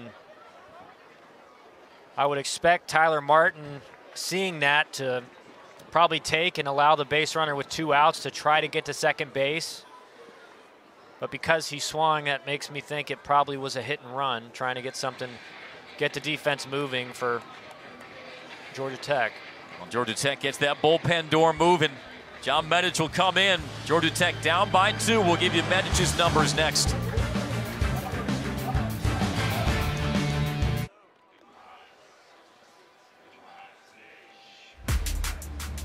John Medich makes an appearance out of the Georgia Tech bullpen with 2 outs in the Florida State 6th. The redshirt senior began his career at Rhodes College, the native of Sewickley, Pennsylvania, outside of Pittsburgh. ERA of 5.6 across 9 appearances, 22 strikeouts, 9 walks. And trying to hold this multi-run inning for the Seminoles at just 3. Yeah, and that's the question for the rest of the game, Andy, is can Georgia Tech's bullpen hold the Florida State offense here, not allow them to score the rest of the way and give their offense, which is one of the best in the country, every chance possible to kind of make a comeback. Georgia Tech's offense has been consistent today, scoring every couple innings. And so you have a feeling, if you're in the Georgia Tech dugout, that we're going to score some more. We just got to keep more runs for Florida State off the board. Florida State, which is trying to avoid its first 6-game ACC losing streak since 2005. Got swept at home last weekend by Notre Dame. Also lost their series finale the weekend prior, and then dropping the opener last night 7-3 as Lacey comes in.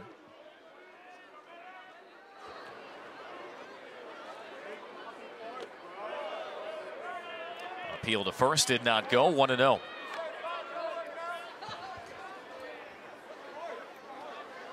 Lacey 1 for 4 last night, had a 13-game hitting streak earlier this year.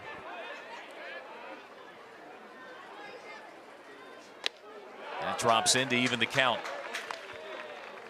And that's one way that Medich has been a lot better this year, just the ability to command the slider. Last year he just didn't really have much feel for where it was going, and miss his first pitch with it, but able to come back with it and land it for a strike. Carrion takes off. Throw down by Parada is in time and on target. Carrion gunned down by the All-American Kevin Parada. But Florida State strikes for 3. The Alex Terrell first pitch ambush into the Pines. And the Seminoles take the 6-4 lead.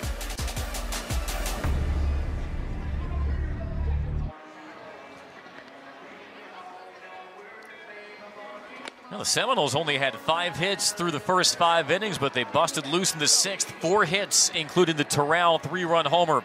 And the Seminoles have regained the lead 6-4 over Georgia Tech. Glad you're along on this Saturday afternoon. Andrew Demetric, Kyle Wren, McNeese Baseball Park. And for a bright, chilly day, pretty lively atmosphere between the preseason favorites of the Coastal and Atlantic. 6, 7, 8 due up for the Jackets. Hare, the new Florida State pitcher. Perry takes over for Albert in center field. Another big shutdown inning opportunity for Florida State here, Andy, and they got their best guy on the mound. And the question becomes, how long can Hare go? You know, came in last inning, only threw a few pitches. So they're going to try to ride him as long as they can. All out in front on the change of speed from Hare. Came on and retired Borden 5-3. 2 runners on in the 5th to limit the damage. And that's that split finger you see from Hare. That's his go-to off-speed pitch, effective against both righties and lefties. Kind of a low, very low spin rate changeup, and right back to it. Drops off the table. Strikes out Hall. 1 away. One of those pitches that can, depending on the spin of it, because he's throwing it with in between his index and his middle finger, the spin can be different on every one, and so sometimes it's going to dive and sometimes it's going to run a little bit more, and every once in a while it'll cut too. So it's not a pitch that does the same thing every time, and why it's a frustrating pitch to hit when you're in the box. Compton bats left-handed this time around.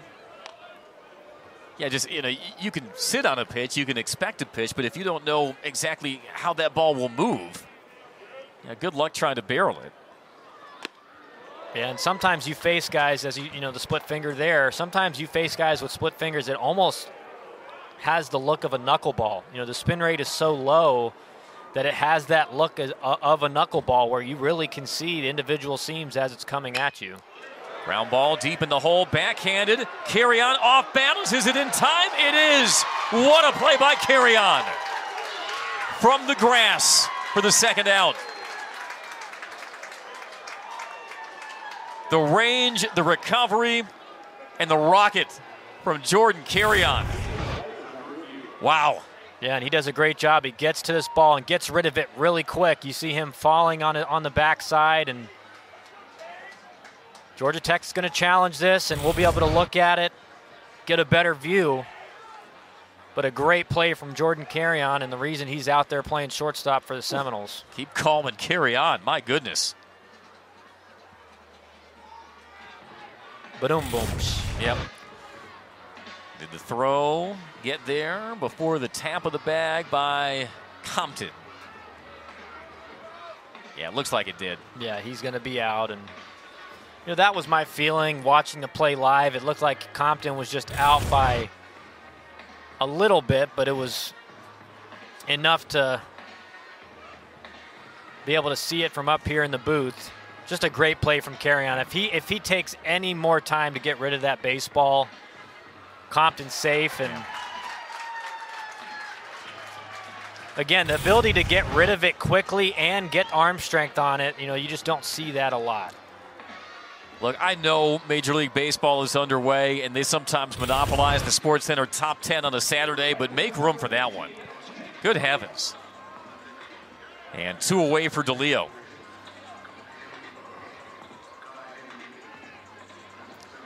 Speaking of Harris split finger, what was the best split finger pitcher you faced? There was I can't remember his first name. It was a Korean reliever who was in the Rocky's organization, and he threw a split finger, like I mentioned, that would almost knuckle sometimes on the way to home plate, and it was just a pitch that, like I said, it would do something different every time he threw it. Sometimes it would look like a knuckler, sometimes it would.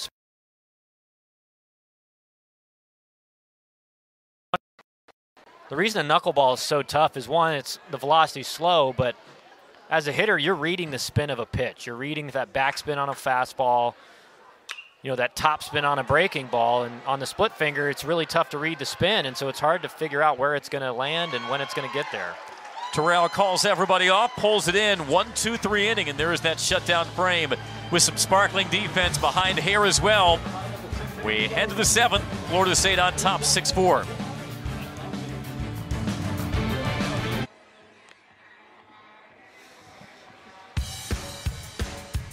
Middle game of this series between the Jackets and Seminoles at McNeese Baseball Park. Florida State 6, Georgia Tech 4 as we head to the 7th. 2, 3, and 4 due up for the Seminoles. We played at 3 in the 6th on the home run by Terrell. And Lacey followed by Ferrer, and then Timms with a 2-run homer in the first.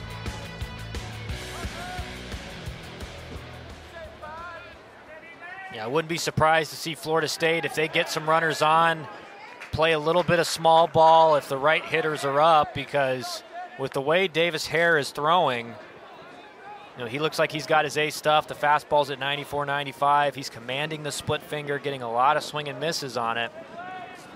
They're going to try to get 1 or 2 more across here over the next couple innings. And if he keeps throwing the way he is, he could be in there for the rest of the game. And so they're going to try to get him at least 1 or 2 more runs and pad the lead and let him finish this thing out. The 0-2 to Lacey. Doesn't chase. You can see Parada nodding to Medic, saying good location. Yeah, that's where you want to miss. Anytime you're going for a down and away slider, if you're going to miss, you want to miss down and off the plate, and just missed a little bit off.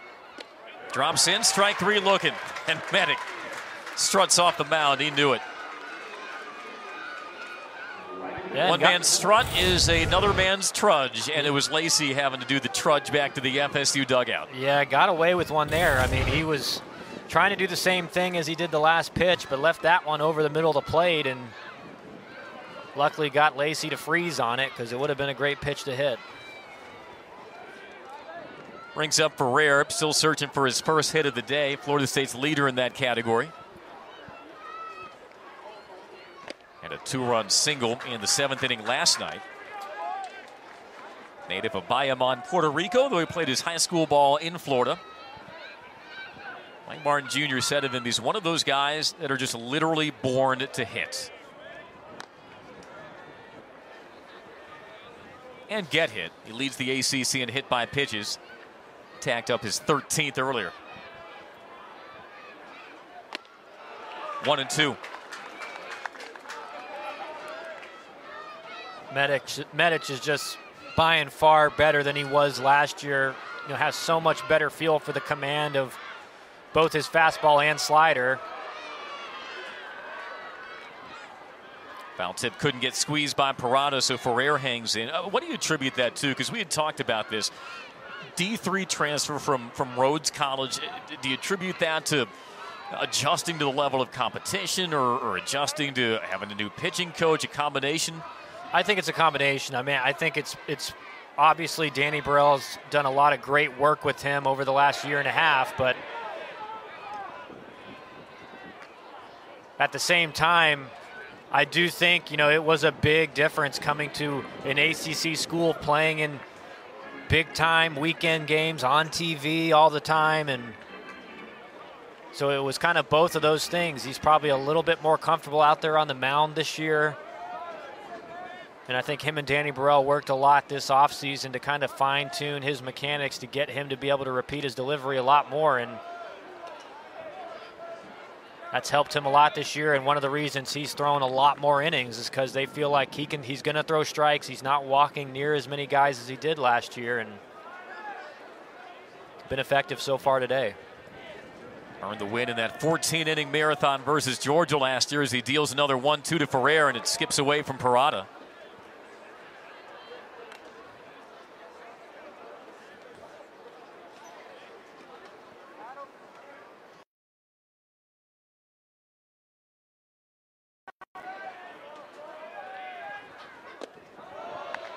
Just off the plate, we've gone full. And just a great at-bat by Ferrer. I mean, he's kind of survived by the skin of his teeth on a few foul tips that just barely got out of the glove of Parada.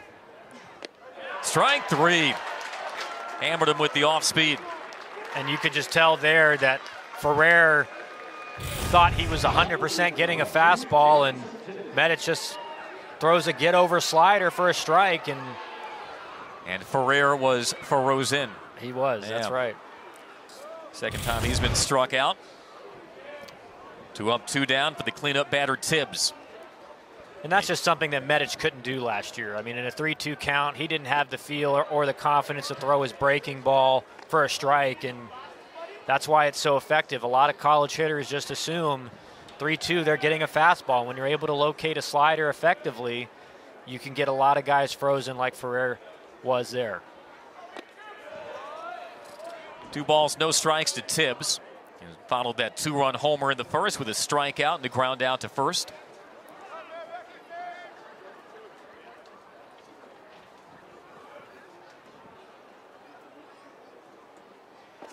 A lot of Seminoles in some familiar territory this weekend. Among them, Tibbs, the native of Marietta.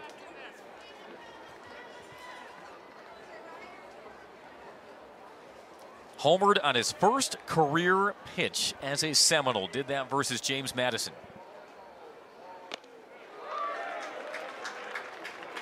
That's one way to A, endear yourself to your new fans, B, create unrealistic expectations for yourself. That's right. Homer on your very first collegiate pitch.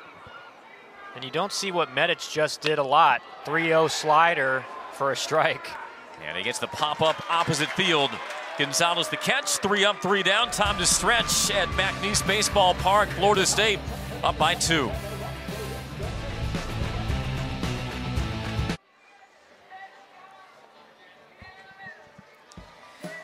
Kids and a video board at a stadium, always a good combination. Bottom of the 7th, 6-4 Florida State over Georgia Tech. Our count time for the critically acclaimed, world-famous 7th inning trivia. I'm ready.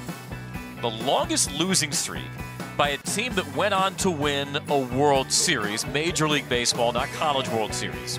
You know, all teams have to weather slumps and ruts throughout a season, but what was the longest losing streak by a team that won the World Series? I don't need the team or the year. We're just looking length of the losing streak. Last night I had a nice teed up one that I missed, and this one I have absolutely no idea. So I'm going to go with 11 games. 11 games. Jack Rubenstein leads off, and actually his pinch hitter, it's Nick Romano. True freshman, so a left-handed bat in. For the DH Rubenstein. And a native Floridian for the Jackets. I'll share that answer after the first out of the inning as you look at what Romano has done this year. 2 home runs, including one against USC Upstate in the midweek. Yeah, he's a guy in the small amount of at-bats that he's gotten has done a great job. And, you know, I really like his swing. I think he's going to be a guy that next year, when a lot of these position players are gone, is going to get a chance to play every day. It's a drive into center. Perry ranging back. Has room and pulls it in just in front of the wall. And a high five of the wall as well. Why not? All right, so the longest losing streak by a team that eventually won the World Series. You guessed 11. The answer, 9. 1953 Yankees. That was close. The crazy part is they dropped 9 straight, and their division lead was cut, I think, to 5 games by the time they snapped it. I mean, they were that good that year. But even teams that are that good can struggle. Florida State trying to snap a 5-game ACC losing streak. Here's Simpson. And boy, Hare will have to really earn his keep against Simpson, followed by Parada and Jenkins. Simpson is 2 for 3. Grounds one back up the middle. And he's safe. Yeah, I mean, it was gloved, but Roberts, I think, hold it there because you know Simpson's going to be safe, and the worst thing you can do is throw it away on the run and give him an extra base.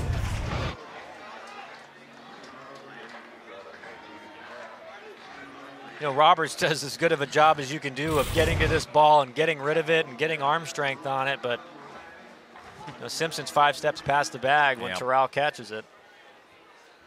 So man aboard for Parada, who tripled off the wall and left his last time. He scored twice, including the 2-run homer, which tied it at 3 in the third. And look at what these 1 through 3 hitters have done in the series. How about 16 of 23, a hair under 700? That's not meant to happen. Parada chopper, and it's off the glove of Lacy. Couldn't field it cleanly along the line. Everybody's safe. And the Jackets have him at first and second.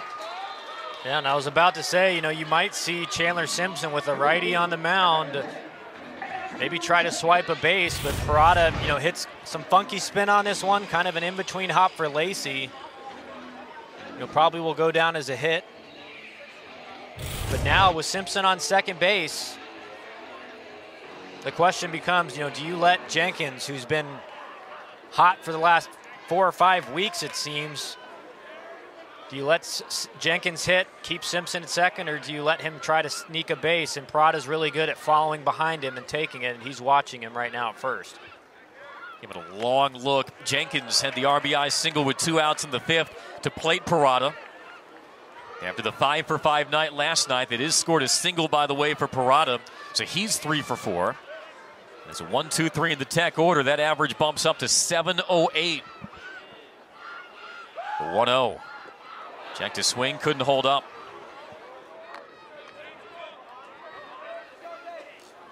Yeah, and I think if you're Georgia Tech, you kind of give Jenkins a few pitches, see how he's seeing Hare at the plate, and you can see Simpson at second base just constantly looking over to James Ramsey like, let me go, let me try, let me try. In the dirt block, both runners take off as it trickles up the line.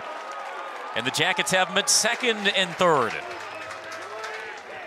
Very aggressive base running by Parada and Simpson. Yeah, and just a great job by Simpson. I mean, he's not going. They're letting Jenkins hit, so he's ready for it. You see the jump he gets. As soon as this hits the ground, he's gone. Parada does a good job. Doesn't go right away. Makes sure that Simpson commits to third and sneaks into second base easily. And now Georgia Tech is...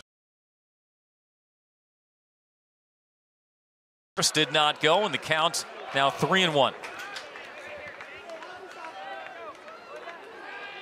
Jenkins also had a sac fly RBI in the first. Second in the ACC in hits behind his teammate Parada. And at 4:05 as he stands in.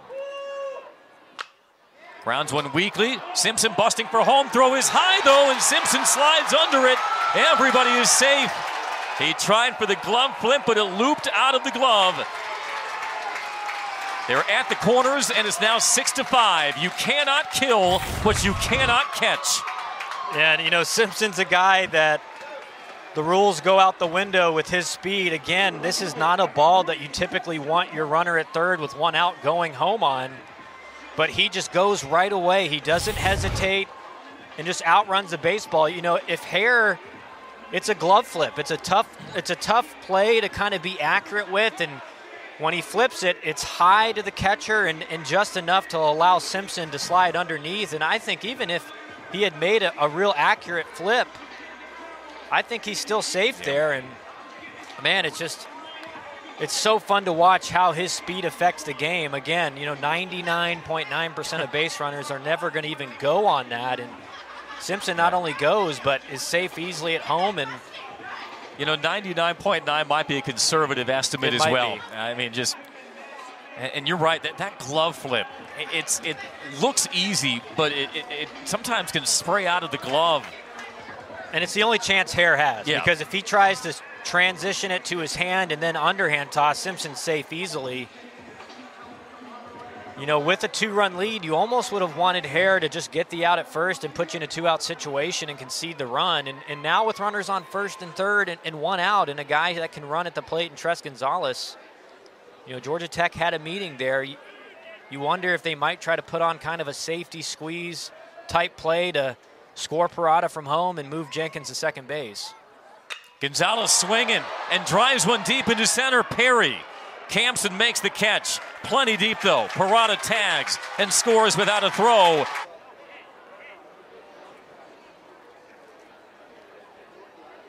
After Florida State pulled ahead 6-4 on the Terrell homer in the 6th, Georgia Tech plating 2 here in the 7th.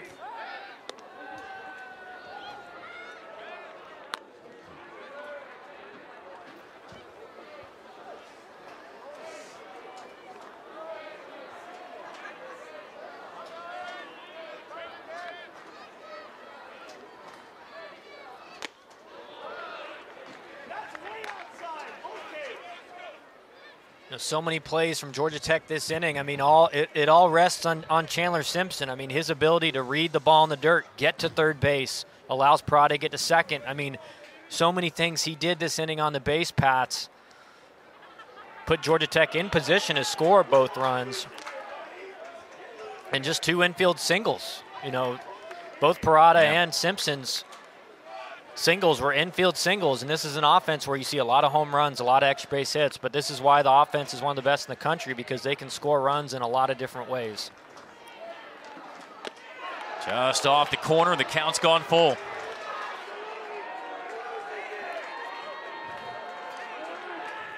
Borderline call against Borden, but it was on the right side of the border as far as he's concerned. And this will enable Jenkins to be off on the pitch. Yeah, now it gives a situation if Borden can hit a gap or hit one down the line, Jenkins is going to score easily. And you could see, even on a single that splits the gap, James Ramsey being aggressive and sending him to try to get the winning run across with 2 outs. That would be the former Florida State All-American James Ramsey. In his 4th season on Danny Hall's staff after beginning his coaching career at his alma mater. Former ACC Player of the Year in Tallahassee. Will do it again on 3-2 to Borden. Jenkins takes off. Swing and a miss. Got Borden knotted up, but the Jackets plate 2 on a pair of hits. 6-9-0 for both teams as we go to the 8th in Atlanta.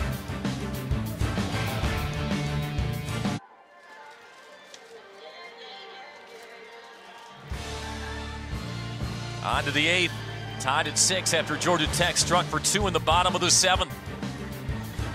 You sense the urgency thickening inside McNeese Baseball Park. Chandler Simpson, as always, in the thick of the action. That headfirst slide home on the squibber in front of home to score the first of those 2 runs. Medich worked the 1-2-3 7th, facing Brett Roberts to lead off the Seminole 8th. Jammed him. Sends one slicing into right. Tough read by DeLeo, and he doesn't know where it is, and it bounces over the wall for a ground rule double. Yeah, that actually was lucky for Georgia Tech because DeLeo was nowhere close to where this ball landed. Again, the wind is picking up again, blowing across the field from left. And he was coming in to get that ball, and it ended up landing on the warning track. And if this hits the wall, there's a good chance of Roberts having an inside the park home run. I mean, look how far away DeLeo is from where that ball winds up bouncing. I mean, it's out of frame. That's how far away he was. And again, with the tie game, Florida State probably holds him at third, but there was a legitimate opportunity for him to hit an inside the park home run if that didn't go out of the park for a ground rule double. So kind of a good break for Georgia Tech, even though the ball was lost in the sun by Jake DeLeo. Yeah, lost in the sun, lost in the wind. And not the way you want to start the inning after you tie the game. Perry squaring to bunt, pops it into the screen. Now, this was interesting. They pinch hit Perry for Albert back in the last inning because they wanted the right-handed bat against the previous pitcher, Carwile. You take out Albert, who led Florida State in batting average at .345 entering the day. Perry struck out swinging his first time. Yeah, you're always kind of rolling the dice when you make a pinch hit move like that. You know, sometimes it looks perfect, sometimes it doesn't look good. Would love to have Reese Albert up with a righty on the mound and a runner on second with no outs in a tie game. And you probably wouldn't have him bunting, that's for sure, Andy. Well, Perry does have 3 sacrifice bunts this year. Corner is starting to creep in. Medic from the stretch.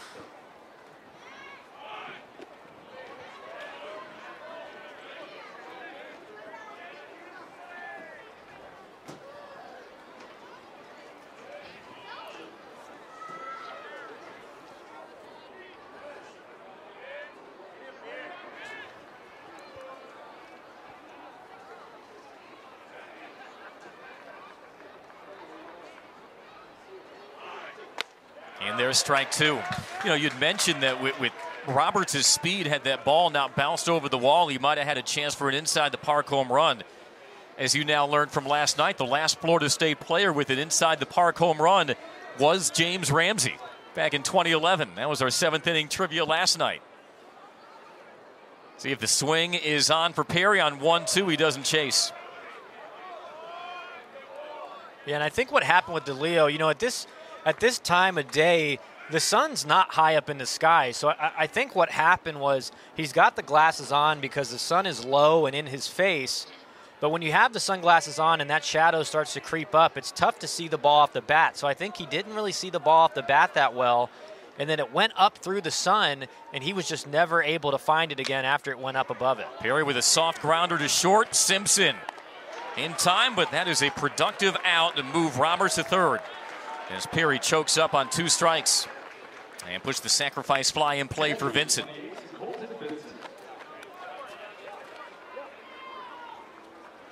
Yeah, and this is the section of the lineup that you want to go right at. You know, you have Terrell up on deck, who hit the big home run earlier in the game to give Florida State the lead, and you want to get this out right here.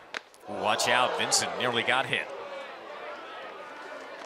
Infield pulled in, and the 92-mile-per-hour heater buzzes him.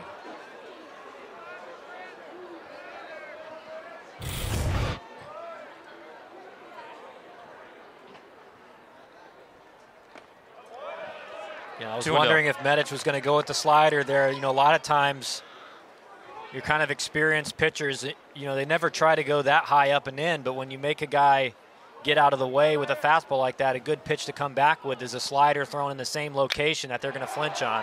Deep fly ball. Warning track catch by Gonzalez, but deep enough. Roberts cruises in. So after the ground rule double to begin the inning, Florida State scores to make it 7-6. And they steal that momentum back after Georgia Tech scored 2 in the 7th.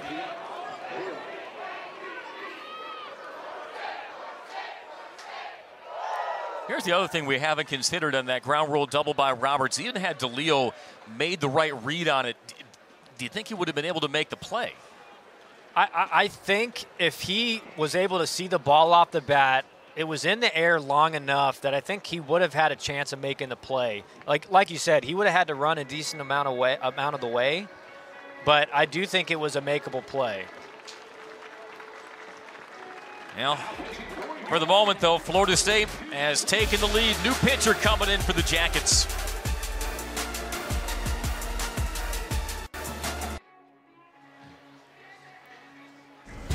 Danny Hall wants a left-hander to face the lefty Alex Terrell, and he calls upon Joseph Manley, a redshirt junior from Atlanta.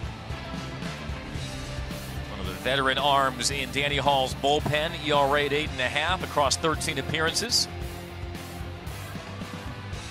Does have a lot of strikeouts, has a really high spin rate slider that you're probably going to see a lot of here against Terrell. You know, he did hit the breaking ball from Carwile a long way, but you know, Carwile is not your kind of lefty specialist type arm. He's got that more over-the-top breaking ball, which is easier for left-handed hitters to see and react to. Manley comes from kind of that low three-quarters, almost sidearm slot, so he's going to start it at Terrell, and it's going to sweep across the plate. And when he can locate that, starting it in the middle of the plate, it's a tough pitch to lay off of, and I think we're going to see a lot of that here in this at-bat. Well, the inning began with the Roberts ground rule double, was advanced to third on the ground out by Perry, and then Vincent with the sac fly to left. And a good response by Florida State, which has now out-hit the Jackets 10-9. Yeah, and one of the things that Georgia Tech hasn't done a good job of today is kind of the shutdown inning. You know, they scored 1 in the bottom of the first, gave up some runs in the top of the second. There's really only been one time where they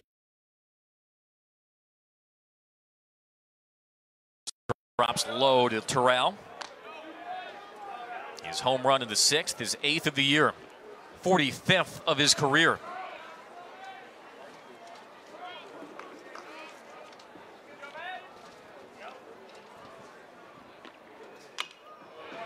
Off the plate, 1-1. Terrell earned his business management degree from UM. And nice introduction to the former rival fans. He reached base safely his first 17 games as a Seminole. And the 1-1. Knocked off the plate. It is called a foul.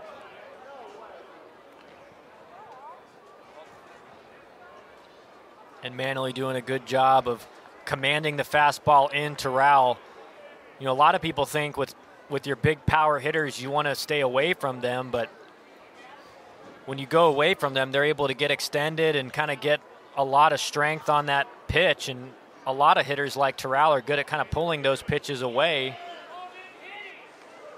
And Danny Hall was not convinced that that ball hit Terrell, and I think that was the call from home plate umpire Craig Barron, that it contacted Terrell in the box. Terrell did kind of give a delayed hop to make it look like it hit him. Now, obviously, I don't know if it hit him or not, but a lot of times you'll see guys like Terrell who are veteran guys. You know, a lot of times they know the umpires, if you make it look like it hit you and you kind of stumble out of the box, they'll call it, and it was kind of a late call. High and outside, 3-2. It is interesting that Florida State tucks its leading home run hitter in the 8-hole. Its leader in average bats 6th in Albert.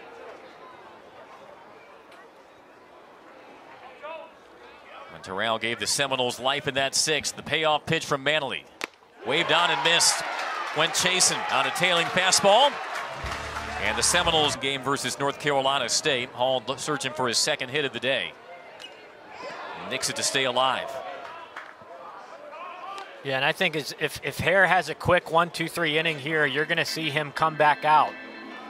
If Georgia Tech can force a long inning here, make him throw 15, 20 pitches and get him close to that 60 pitch mark, I think he'll be gone and we'll have to bring in another arm.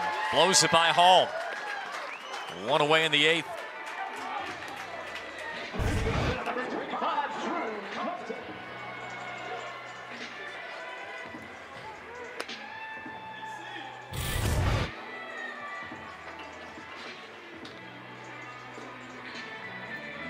It's a 3rd strikeout for Hare in relief. First time he faced Compton, got him to ground out to short. But it took some great defense as that ball is lifted into center. Perry drops it. Oh, he kicked it. Compton halfway to first. And now he has to scramble back as that throw chases him back. But a dropped fly ball by Perry brings Compton aboard.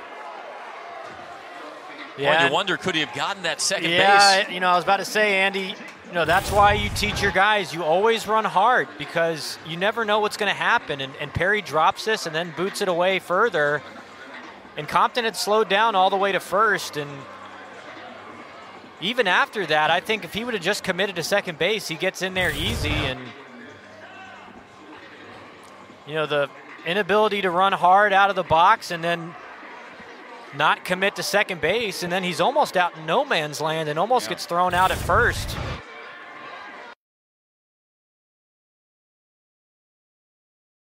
And that was about 2/3 of the way to second before he redirected. He'll be replaced for a pinch hitter now, a pinch runner rather.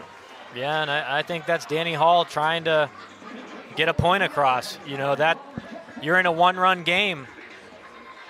You know, there's no room for not hustling out of the box. You can at least run hard until the play is made. And that's a big 90 feet because it's a difference between having a guy in scoring position and not. Jackson Finley takes over at first. DeLeo the batter. Outside 1-0. And remember, Perry is out there having pinch hit for Albert back in the 6th inning.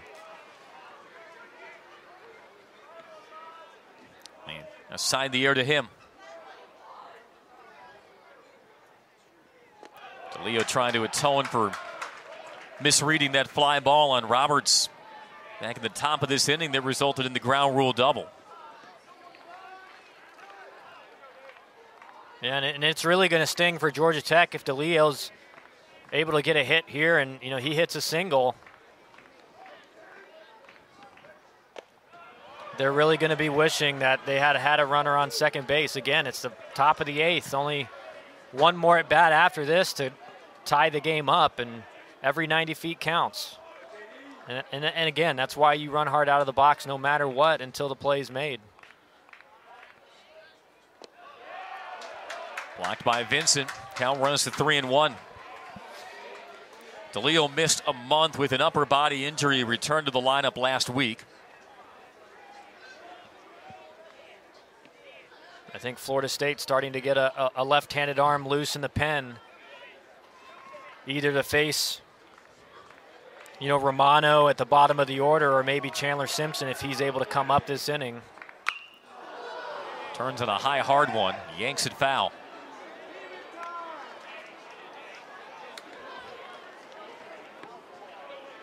And now you wonder, with the runner at first and one out, do the Yellow Jackets decide to send Finley on the pitch and hope for DeLeo to put the ball in play and create some holes and try to make something happen? Hare guns it in. Bouncing ball wide of third. DeLeo doing a good job of working along at bat again. Hare is their #1 guy out of the bullpen, so if they can get him out in this inning, even with a 1-run deficit, that's a big win for Georgia Tech. Low and in, ball 4. So DeLeo wins the battle and the Jackets in business. First and second with one away. And Mike Martins Jr. walking out of the mound, going to make the change. So they don't want Hare to face Romano, a guy who was just a few feet from driving one out of the park to dead center in his last at bat. The Seminoles have a lot of confidence in their bullpen. They'll call upon another reliever trying to protect this 1-run lead in the 8th.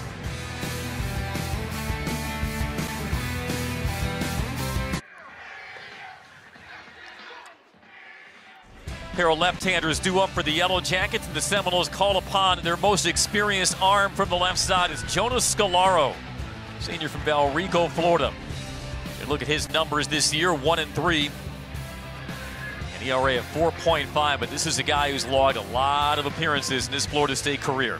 Yeah, and similar to the other arms in Florida State's pitching staff, it does not walk guys. 19 2/3 innings, just 3 walks to 28 strikeouts. So has swing and miss stuff, but does get hit, giving up more than a hit per inning. And so guy that Georgia Tech has a chance of getting a run back here, but you're going to have to earn it. He's not going to walk guys. You got to look for something in the heart of the plate and try to drive it.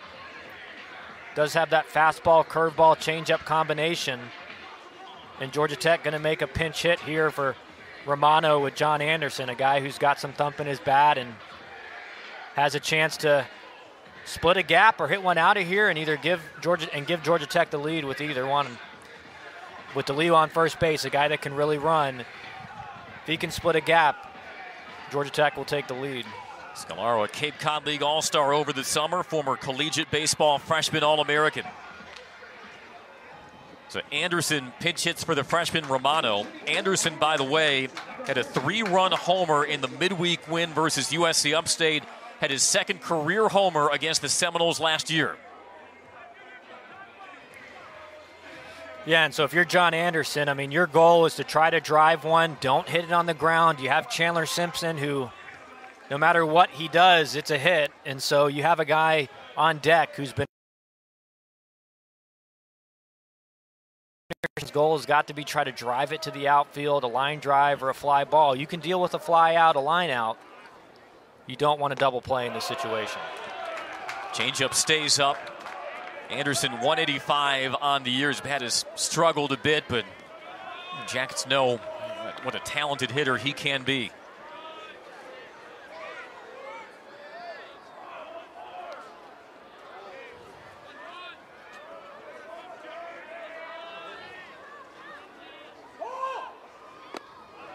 This time in the zone.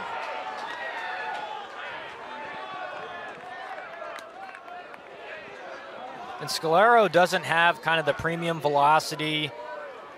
He's a guy that kind of has a herky-jerky delivery right over the top, makes it hard to pick up. One of the reasons he has a lot of strikeouts. Gets away from Vincent, won't have a throw. And the Jackets now have the game-tying run 90 feet away. The go-ahead run in scoring position. We saw how a wild pitch factored into that 2-run seventh, and could a wild pitch again loom large in the eighth. And now you're not worried about the double play. Infield's coming in. John Anderson's job, stay through the middle of the field. A big hole up the middle. But a great play by Finley, a guy who's not on the bases a lot. He's a back-end relief arm. Makes a good read on the wild pitch. Ground ball hit at third. Runner breaking for home. Throw is bounced in, and they'll have the man in a rundown, and the tag is applied. And so Finley caught in no man's land. And not only do they have the second out, but DeLeo stays put at second. Yeah, just bad base running there. I mean, Finley does his job. They're running a contact play. He goes on contact, and he stays in a rundown. And DeLeo's job and Anderson's job are to take second and take third. That way you have two runners in scoring position. You're just conceding the out at home. And DeLeo doesn't take third, and because of that, Anderson can't take second. And so now, you're not in a situation where a wild pitch can score a run. Now here's Chandler Simpson, who's 3 for 4 today. Still 7-6 Florida State. And the pesky Chandler Simpson, the batter, drops in for a strike. He tripled to lead off the first, singled and scored in the third, singled and scored on that high-stakes play, headed for home in the seventh. Now trying to be the run producer. Yeah, not having a runner on third just changes the way Scalaro can pitch. He's not afraid of burying a breaking ball now. With the runner on third, your pitcher's going to be a little bit concerned with burying an off-speed pitch, because if it gets away from the catcher, a run can score. But now with no one on third and Scalaro ahead 0-2, he's not going to be afraid to try to bury one and get the chase. Deals to Simpson. Well outside.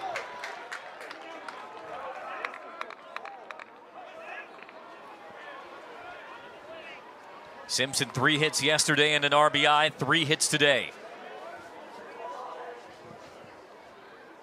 Jackets have threatened, but have yet to get that tying run in the eighth.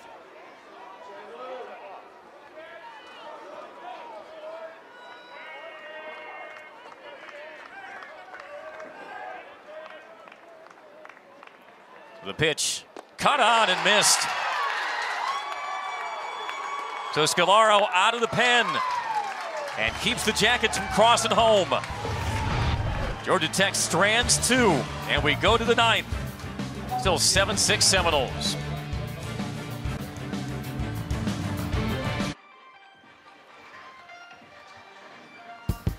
Our game summary through 8 innings at McNeese Baseball Park. Alex Terrell with the 3-run shot in the Florida State 6th to put them ahead 6-4. Georgia Tech tied it with 2 in the 7th before the sac fly put the Seminoles back ahead in the top of the 8th. And 9-1-2 due up for the Seminoles, trying to get some insurance as they look to split this series. New third baseman is Anderson, taking over for Compton. And if you're Georgia Tech, you are still perhaps wondering what could have been in that 8th inning. Had second and third, 1 out.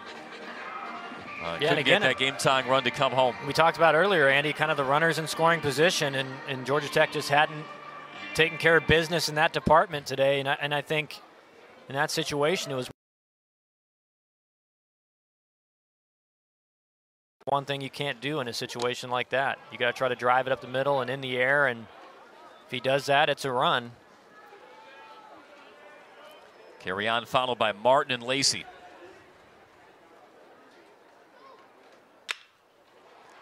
Banged in the air, foul. I don't think that wind has let up all day. It's been pretty consistently about 15 miles per hour. Yeah, the only thing, it's either shifting to straight out right field or across from left. It's either going to push the ball towards the foul line or out of the park. We saw some outfield misadventures in that 8th inning, but only cost Georgia Tech the ground rule double from Roberts and the drop fly ball from Isaiah Perry in center field to give Georgia Tech its first base runner in the bottom half. Line drive and into right, a base hit for Carrion. Yeah, and that's the difference in the game, Andy, is Florida State was able to take advantage of the defensive miscue from DeLeo and right, but Georgia Tech was not able to capitalize on the error by Perry in center. And this is a big inning for Manley. He's got to throw a 0 up there. They have the heart of their lineup coming up in Parada and Jenkins, and have a good a chance of anyone to score in the bottom of the 9th, but really crucial that Manley throws a 0 up here, and with Tyler Martin at the plate, you could easily see him maybe sack Bunning just to get that runner in scoring position. Doesn't show and takes up high.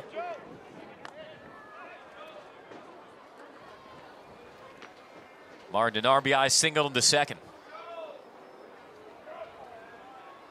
It's giving them a lot of security seeing him back in the lineup, still DHing. Carrion draws a throw.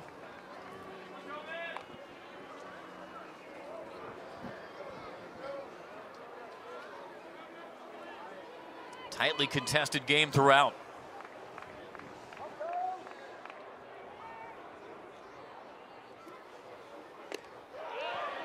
Clips the corner, 1-1. Yeah, unlike last night, it felt like Georgia Tech was in cruise control the entire night last night up until the top of the 9th when Florida State had a chance to tie it with bases loaded and no outs. But this game's been the exact opposite.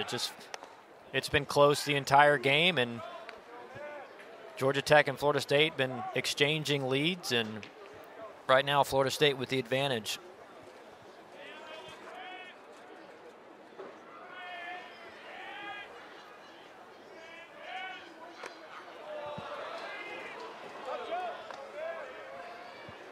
Martin 3 hits for the series.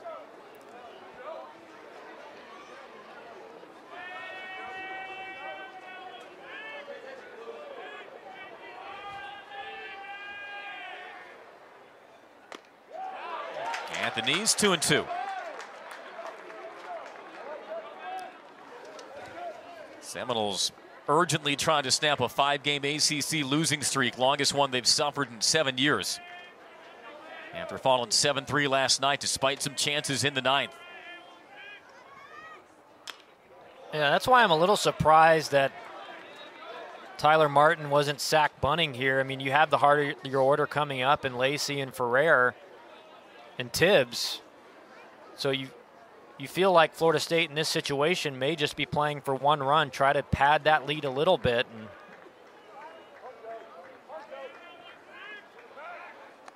didn't decide to do it, and Martin is a guy who will work counts and walks a lot. So big at bat here for Joe Manley to try to get either a strikeout or a ground ball double play.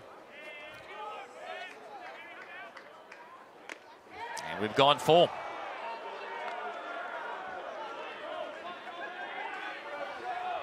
Carrion has speed at first, 4 stolen bases in 4 attempts.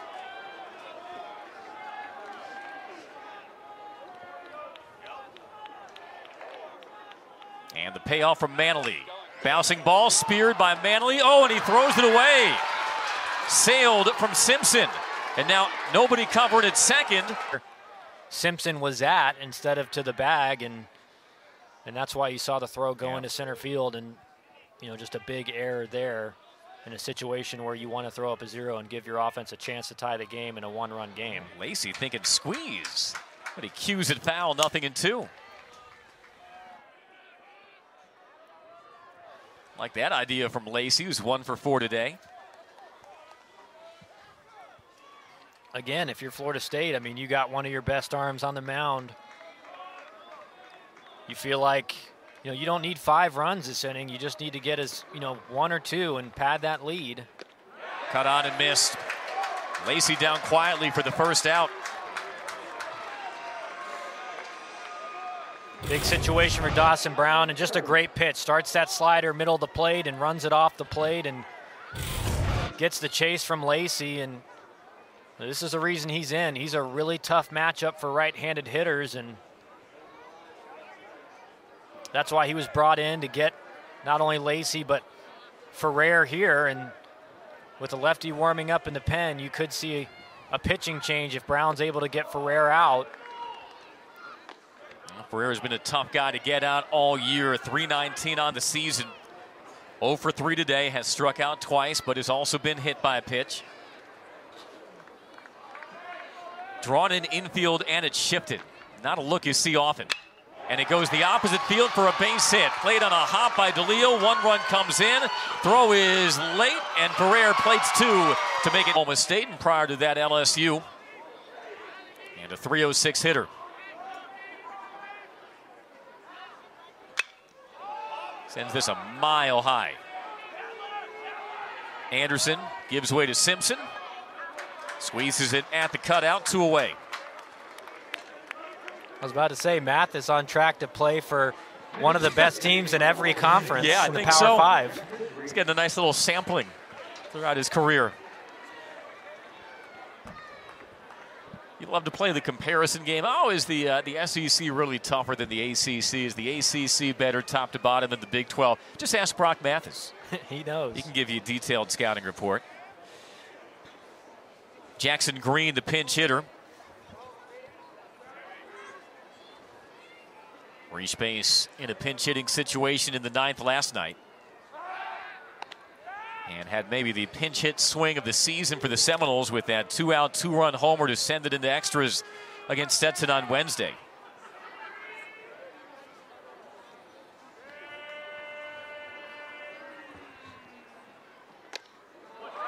Yeah, and what was a situation at the start of this inning where Georgia Tech has the heart of the order coming up in the bottom of the 9th. You felt like there was a good chance that they were going to be able to either tie the game or maybe walk it off in the bottom of the 9th. But with Florida State scoring 2 here so far in the inning, it's made that look a lot harder to do. Especially considering the caliber of arms that Florida State possesses. And yeah, Georgia Tech has had some success swinging it this weekend, but inside out cut and sprayed foul. And again, Georgia Tech's had a good day offensively. I mean, against one of the best pitching staffs in the country, they've put up 6 runs. You know, have had opportunities to score even more, but it's really been the defensive play of Georgia Tech that's really come back to hurt them. Yeah, and until that 8th inning, the defense had largely been solid for Georgia Tech in this series.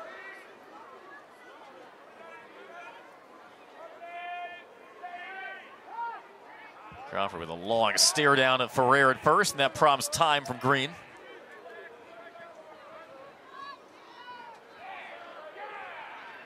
I love seeing these aerospace engineering majors because you don't need the TrackMan software. That's all calculating in their heads. Little low.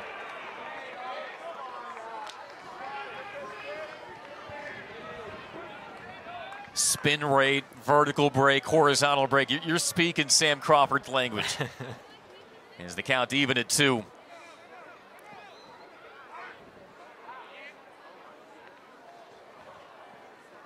It looks like we had a medicine ball or something come loose, or maybe just oh, there we go. A road ball on the field of play. It's not quite Rosenblatt Stadium or TD Ameritrade with the beach balls, but yeah, another throw to Chase Ferrer back to first. The good question is, what are beach balls doing in Omaha, Nebraska? Don't get me started, because I've advocated for years, because I hate the stoppages of the beach balls on the warning track. Runner takes off, swing and a miss, and Green goes down. So the strikeout retires the side, but 2 insurance runs. And it was a clutch swing to plate those 2 from Jaime Ferrer to make it 9-6 Seminoles going to the bottom of the 9th.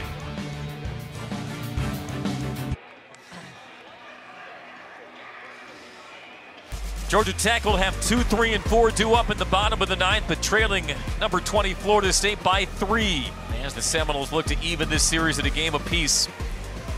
Scalero back on the mound will face Parada, Jenkins, and Gonzalez.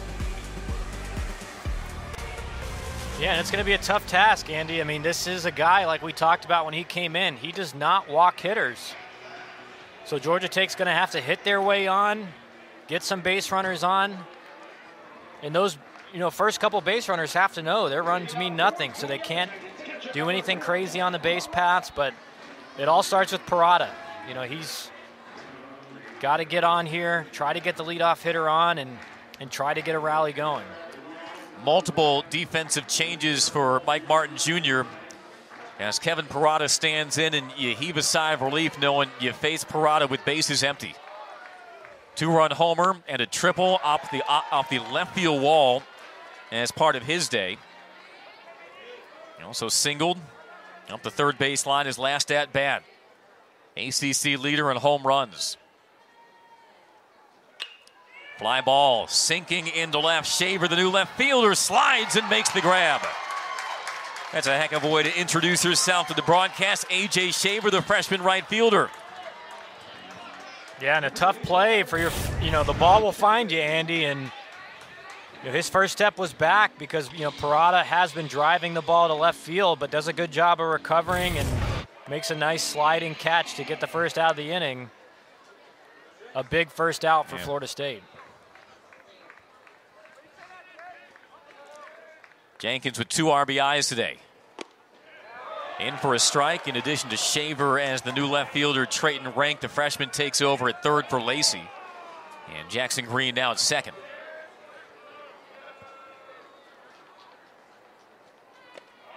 And Scalaro keeps twirling him in. 0-2. He's had more than 100 appearances in his Florida State career. Guy with abundant trust from the Florida State coaches. He tamed Parada, now trying to tame the man who's second behind Parada in hits in the ACC. And showcasing all of his pitches so far to Jenkins. First pitch fastball, next pitch was a breaking ball, and throws the changeup there. And looks like we got a tennis ball out on the right field line. Not quite draw the ire of the beach ball, as we were talking about during the commercial break. A ball and 2 strikes to Jenkins. Gonzalez in the on-deck circle. Scalaro into the wind. Reaches out, softly bounced, knocked down by Scalaro, and he's able to underhand to Terrell for the second out.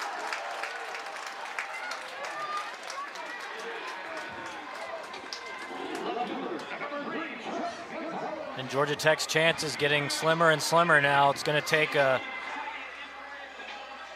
big 2-out rally to try to get.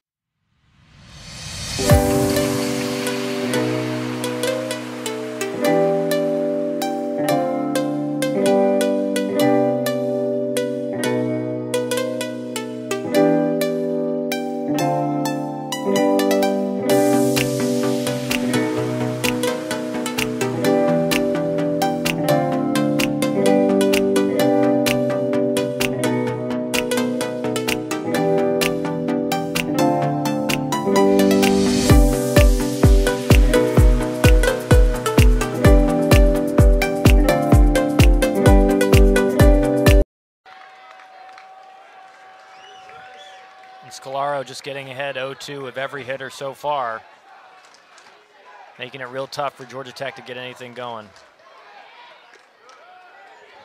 Doesn't make that one too good. Georgia Tech still listed Sunday starter as TBA, although the presumption was that if they had an opportunity to win today and clinch the series, they wouldn't mind using Marquise Grissom Jr. If this stands, it'll certainly be Grissom getting the ball, as the 1-2 is cut on and fouled.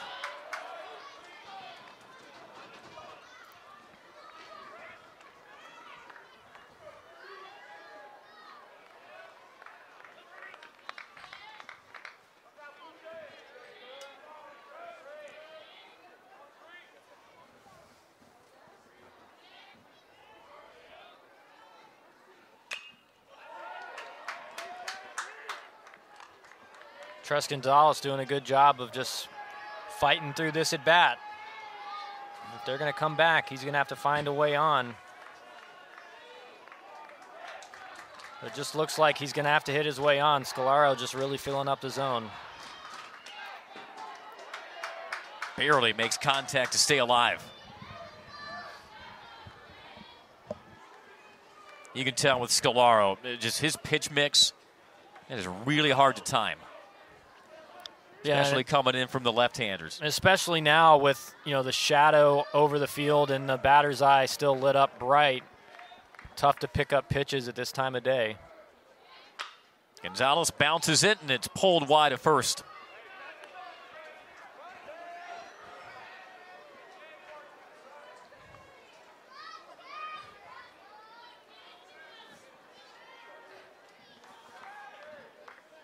.912 and